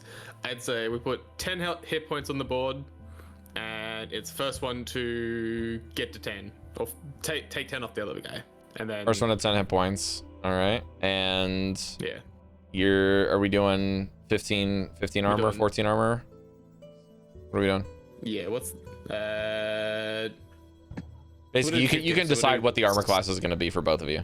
I'll just let you choose. We'll do what is a fucking light hammer go off? I believe it's a finesse weapon and that can be thrown, so it should be strength or dexterity, but it might be strength only. Yeah, okay, cool, sweet. That works in my favor. Yeah, we'll do 15 because I got a pretty good chance to hit that. It's not finesse. It's strength. Strength only. Yeah. Okay, well, there you go. All right, sweet. I like this. This is just pure hammers. This is my whole fucking shindig. And no range difference anywhere we want to run. Yeah, no range. It's just this is a brawl. I think maybe at most we say that they get to start at like a bit of a pace from each other. You get to run up, but like that's it. Otherwise, it's pure, just fucking, just hammers against each other. All right, roll initiative. All right. This is how we end things. We're just gonna go with yeah, okay. What'd you get? 4. Same. Roll again. No, fuck. 19. All right, 13. Okay, Bookie goes first. What was the armor class we set? 15? 15 all? 15. Okay. 15 all. Natural 1. Hey, you just you basically just like do one of the things where you kind of see him coming for the armor and you just kind of do one of these like very small movements. Completely misses. He's like, okay, big guy. Oh, hang on, wait. We never said bets. Oh yeah, that's true. What do you want to say? A gold, 2 gold, a couple of silver. I like the 2 gold. 2 gold? 2 gold, all right. 2 gold, all right, let's go. That's like a month's wages, my guy. That's 2 weeks. That's like 2 weeks' pay. You got the big bucks, my guy. All right. Okay. And it's like literally me going, wait, and then going, okay, let's do it. Wait. To go. All right, Harry. What you got? All right. I'll just roll the. Where the fuck is the dice? There it is. I'm adding strength. Do I get to add proficiency because that's a hammer, a weapon? You can add a light hammer okay. to your equipment, and then just use it. Hit the equip button. It'll show up in your attacks. Let's do that really quickly. Load. Sorry, measured your yawn just got me tickled.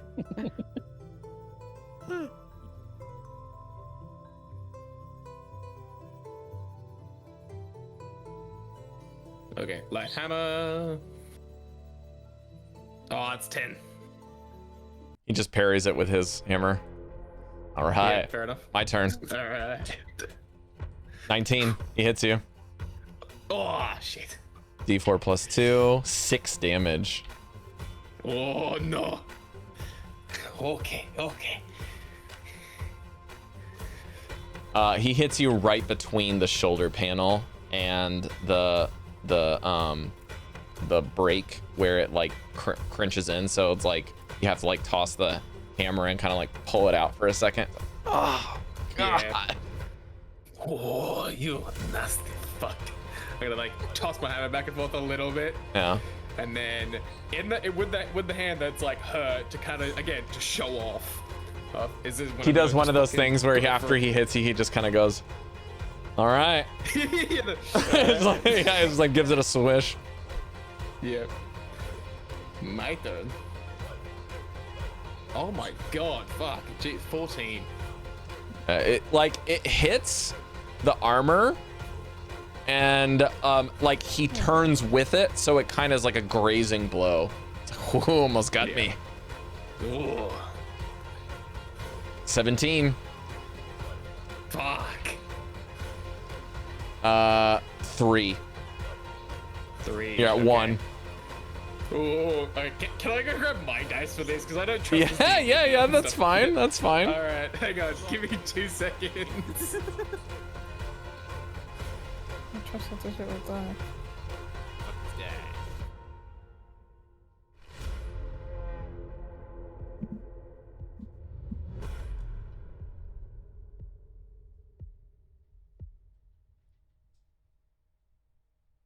Cari. You just. It's the faces that you're doing over there. All right, Harry, go for it. I'm gonna use the. Let me just pull this up. I'm gonna use the dice that absolutely fucking love me. But don't fall table. For now. Hey, take another die. Let's All go, right, roll baby. damage. Remember, it's a D4 plus your strength.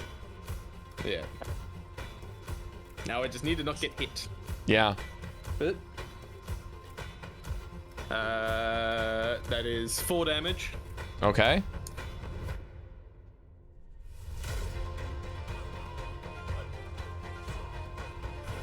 All right, I was rolling really well. I rolled a 17 and a 12. All right, next roll. Roll a 12. You're out. I got you. Oh, let's go. So 12 plus 5 is like a plus 5 to hit. Do you have a plus 5 to hit? I got +5 to hit. Yeah, okay. I was like, that's what I was going with on my end. Okay, yeah. It's a hit, and you're at 1 hit point, so anything does it. He kind of just like, what he'll do is he'll put it on the other shoulder and make it even, and so you're hurting on both sides. Pleasure doing business with you too, Gold. Hang on. And then you can take a swing at him because it's only fair. No, I'm more thinking of like, if I make this more interesting. You gonna do double or nothing? I don't know if I want to do double or nothing. Oh yeah, fuck it, it'll be fun. Again, I'm gonna make Double or nothing. All right, big guy. Yeah, I'm either gonna win or I'm gonna make it. I'll even good. let you go first, Those are my chump. choices. Oh, you're fucking in for it. He smiles. All right, so we'll reset. We'll reset it. Do you want to do 10, or do you want to go more hit points, or just go 3 hits? I would just, I don't know. No, go back to 10. Go back to 10. All right, 10 HP. Yeah. So. Okay, go, Harry. You're up. You can go first. He just handed over initiative. 13 plus 5, so that hits. Roll D4. Plus strength. That is 5 damage. That's setting the tone. Okay. Oh, 11 on the die, so that's 16. That's a hit. 4 plus 2 is 6 damage. I'm not gonna roll that D4 anymore. I think he's rolled 2 4s on you. All right, your turn. Say, come on, don't fail me now. 18 on the die. Let's go. All right. D4 plus. Give me a 4, baby. Not a 4, but that's a 2, so that's 5 damage. He's out. You win. Let's go. He like, you hit him like in the shoulder where there's just like this no armor there. He's wearing like a breastplate version of what you're wearing, and it's like this massive bruise. He's like, yeah. I like to think too of the second one. I kind of faint a little bit, and like, cause I'm used to chucking around hammers, I kind of do like not a dirty move, but a fucking really tricky move where I like whip my arm like really quickly. Like I go up and then sort of faint. Go. Now he's a dwarf, and he basically reaches into his beard after getting hit, pulls one of the beard cuffs and tightens it, and then kind of like takes his belt and pulls it out and tucks his beard in, and he's like, this isn't for money, this is for pride, because we're at a tiebreaker now. We're gonna go one more and you're gonna like it. And he goes and attacks you next. 13 plus 5 is 18. Oh. 4 damage. Oof. And this is a We're new starting 10, over, right? yeah. Yep. Okay. Your turn. 16 on the die. Okay. I thought he was tied. For 3 plus 3, so 6. Oh, okay, so he's at 4 hit points. Very safe for your next round. All right, he's gonna roll. He misses. Harry, how does he miss? Oh, let me think. I think I let the Harry, what is bravado. this supposed to mean? I was gonna say. Beard is tucked too tightly into his pants. I like to think I kind of like drop a little bit, so it kind of goads him into a free hit, and then right at the last second, it's just. Oh, you're like, it's like a bait feint. Yeah, okay. A full bait. All right, let's see the retaliation. Let's see if you can finish it. Did you crit? Natural fucking 20, Okay. baby. What do you want to do to finish him? Your audio was peaky. It was like a sign. It was great. Oh god, that's so good. What do you want to do? These dice. I am gonna. So I sort of drop. I go into the feint, and then in one full spin, I'm gonna come around and clock him right in the center of the chest. All right, so you basically do the thing where you have the fighter stance, and you feint in to like get ready to swing, almost like a Thor type thing. Yeah. And as you're winding up, you basically you're feinting that you have like a cat stance, and you pivot to your back foot, and as you dodge, you then put full weight on your front foot, and then you drop the hammer into your offhand and spin off of it and just clock him with the broadside of the hammer on the flat end right in the chest, and it goes like straight in, and you just, oh my god, and it just immediately begins to crack the righteous brand symbol on the armor you guys are borrowing. He's like, oh yeah, you win, I get it, bro. And then you just hear the recruits on the side go like, yeah, like that was awesome. And then you just see like next nearby, when he gets knocked flat on his ass, his beard just kind of flops over one of his shoulders out of his belt, and Bookie is like breathing hard, and both of you guys are just bruised to shit right now. I'm gonna do like just like arms raised, and then just after a few seconds, I'm gonna drop to my knees and be like, "Oh fuck." Yeah. Well, what you see next is pretty interesting. So, let's see here.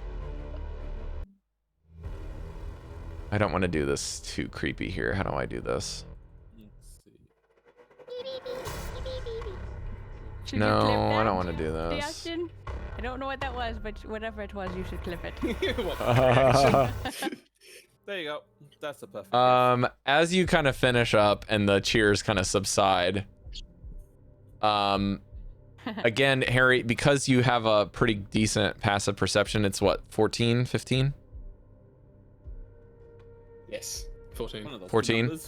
You notice there is a oh shit, that's the wrong person. Hang on. Are you Crown Scarred?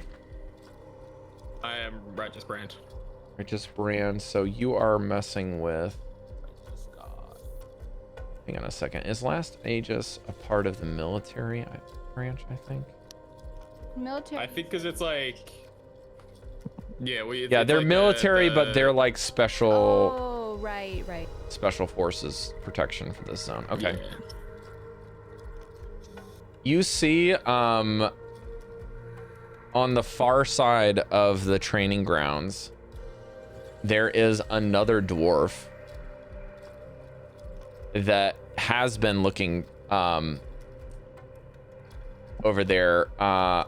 He's kind of like leaning over a small post that would be like a hitching post for smaller ponies and donkeys that's nearby the field training grounds. A dwarven guy, and he has a pipe in one of his hands, but he's not smoking it. He's just kind of fiddling with it. And then next to him on the other side of the hitching post is like a larger pole that would be used for kind of like climbing exercises, like standard pole for recruits to train on. They'd have to climb to the top using only their bare hands and get to the top and like ring a bell. There is a tiefling woman. And you recognize immediately with your background, Harry, that both of them have captain's badges. And one of them is the Aegis captain, and the other is the Righteous Brand captain. And you see the Aegis captains lean down and whisper something to the dwarf, and the dwarf kind of just goes like this. And basically you just see him take his pipe that he's fiddling with and point at you. And just do one of these.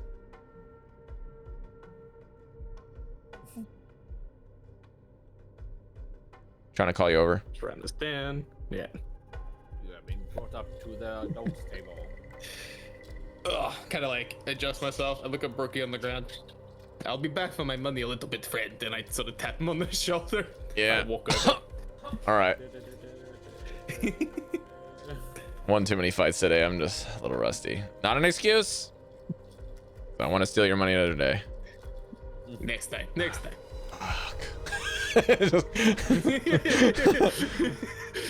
You just see him doing the thing where he's just like infinitely rolling his shoulder. He's like, oh god.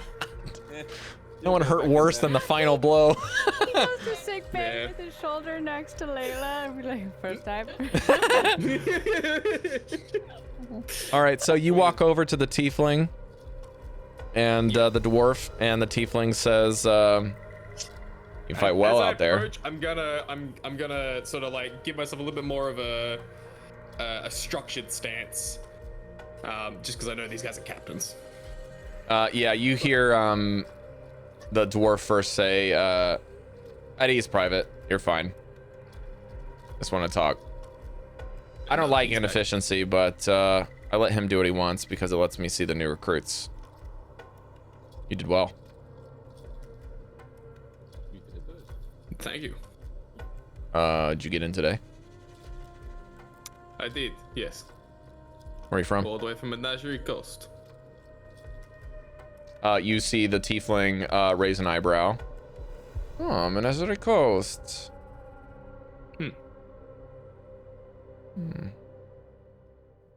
Very interesting. I may have to talk to you later. I'm writing something about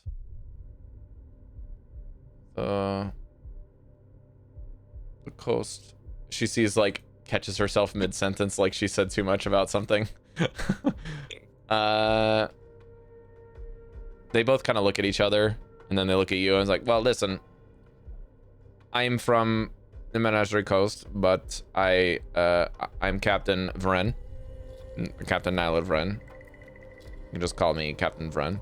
And this is Captain Drevik Thornhelm. You know, the dwarf. Okay. Captain Ven is in V-double-E-N.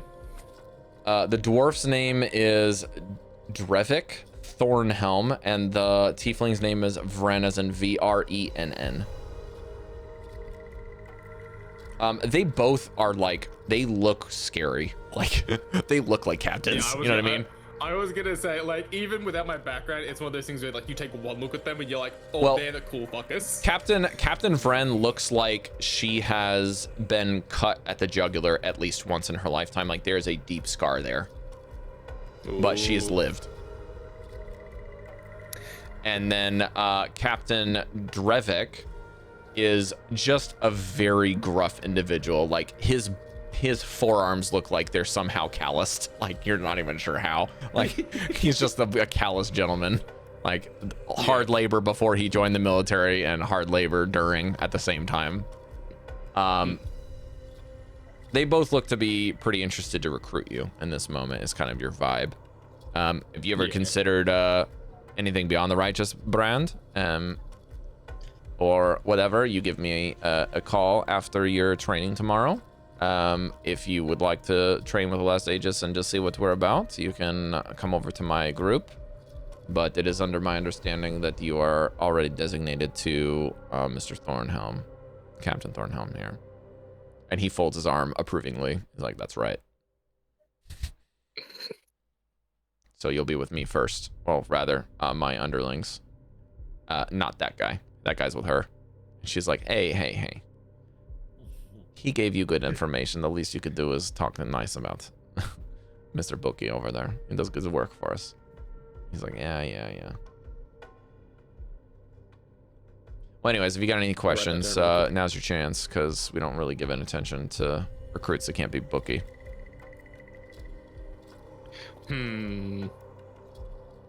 What would I ask him at this point? Is there anything that'd be worth asking at this point?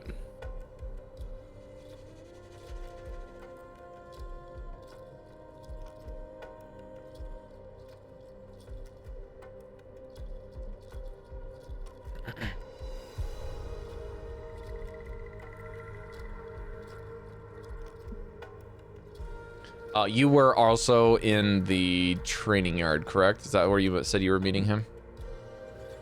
Yeah, I think that's pretty sure it's where he said. Okay, so the training yard is called the Evening Muster. This is designated for Last Aegis people, because that's what Bookie is. Yeah.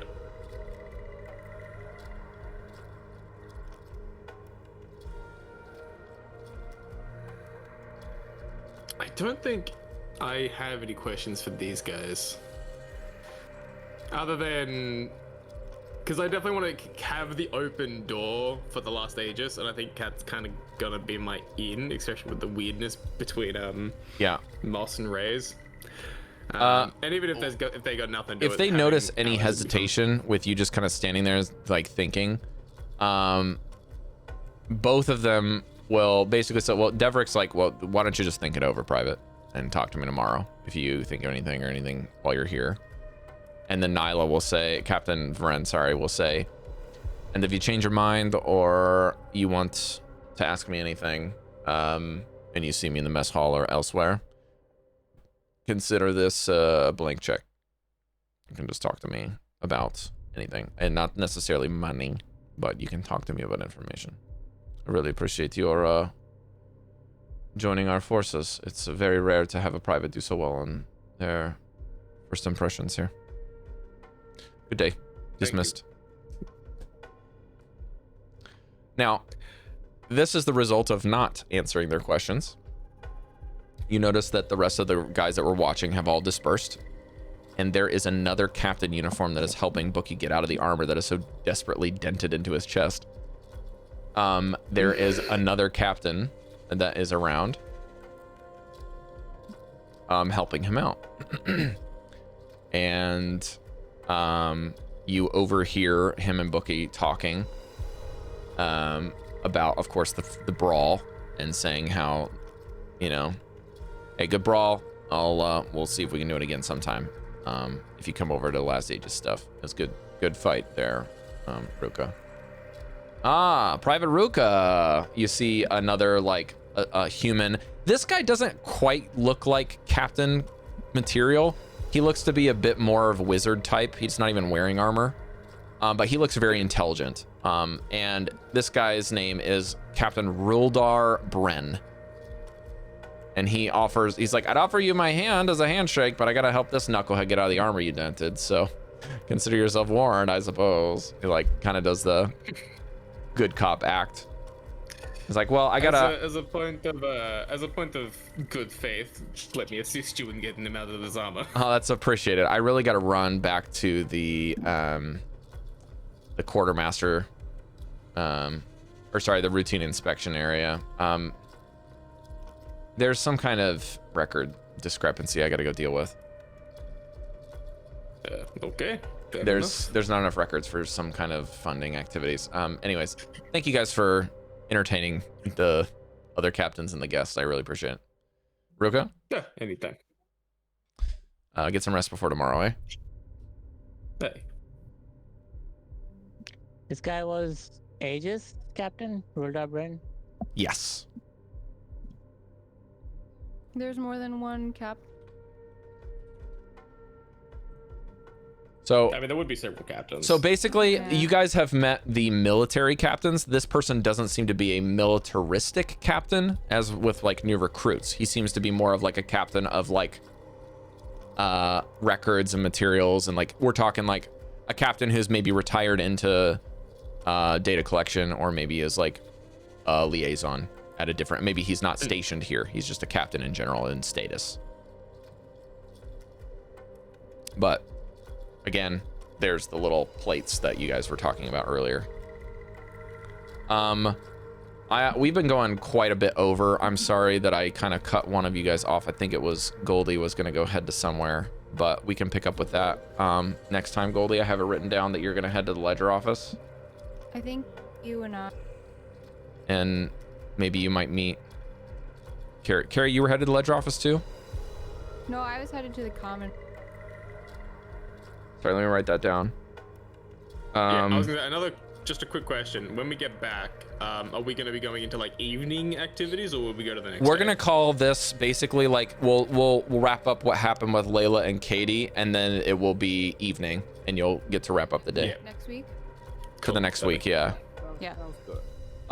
Cari, can you say what you were doing one more time so that I have a record of it in my notebook? Yeah, I was gonna go to the common room, ask for a map and of the area, specifically one that would help people in the Righteous Brand like myself, and then ask if there's like anybody asking for assistance, and try to find where the arms master is for the Righteous Brand. We had got an info about Lieutenant. Okay, so basically what I'll do next time, Cari, is I'm gonna give you more locations, but right now I will tell you that you will know where the stables, training yard, and the Aegis block is located now. Okay, that's good. You know where the Righteous Brand common room is, because all three of you Righteous Brand members will have to go there tonight. Okay. So you now have all of the locations of the Righteous Brand, and then Harry,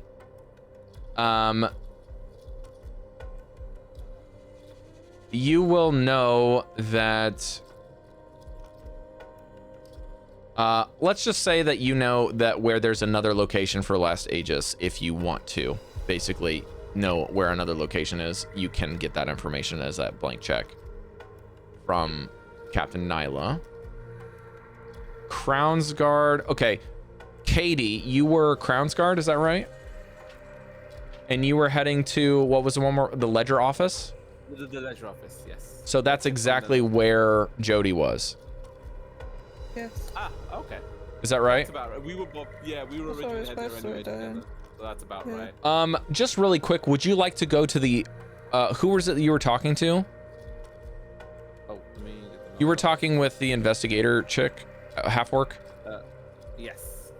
Okay. Shit. Where am I notes again? 'Cause I wrote down that about- Caidi wants to go to the Ledger Office to check the books. For the missing children, yes.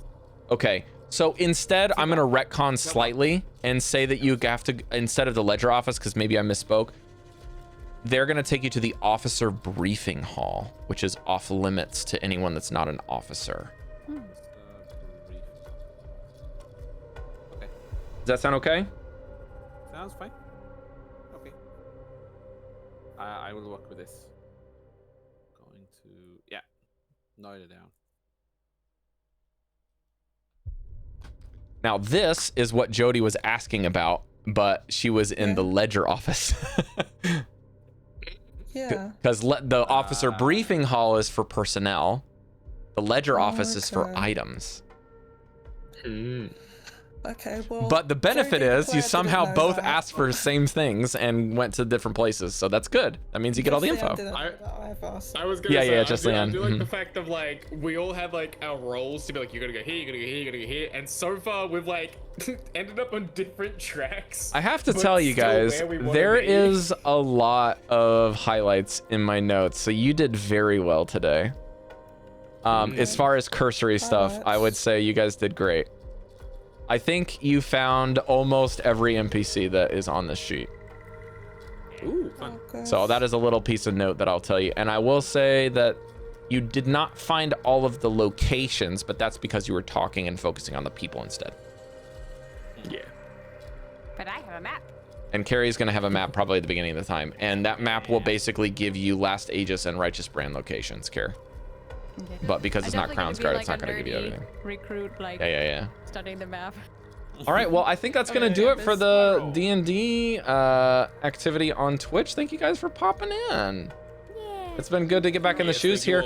We're going to try, if you're watching this, we're going to try to do this again next Sunday. We're actually going to try to do 2 weeks back to back for a very rare doubleheader. But it'll depend on some last minute schedules on my part and Harry's part mostly. So we'll see if that can work out, hopefully. Fingers crossed, everyone. Thanks for joining us. See you next time. Yeah. Bye, guys. Is it Sunday yet? Bye, bye, bye, bye, bye.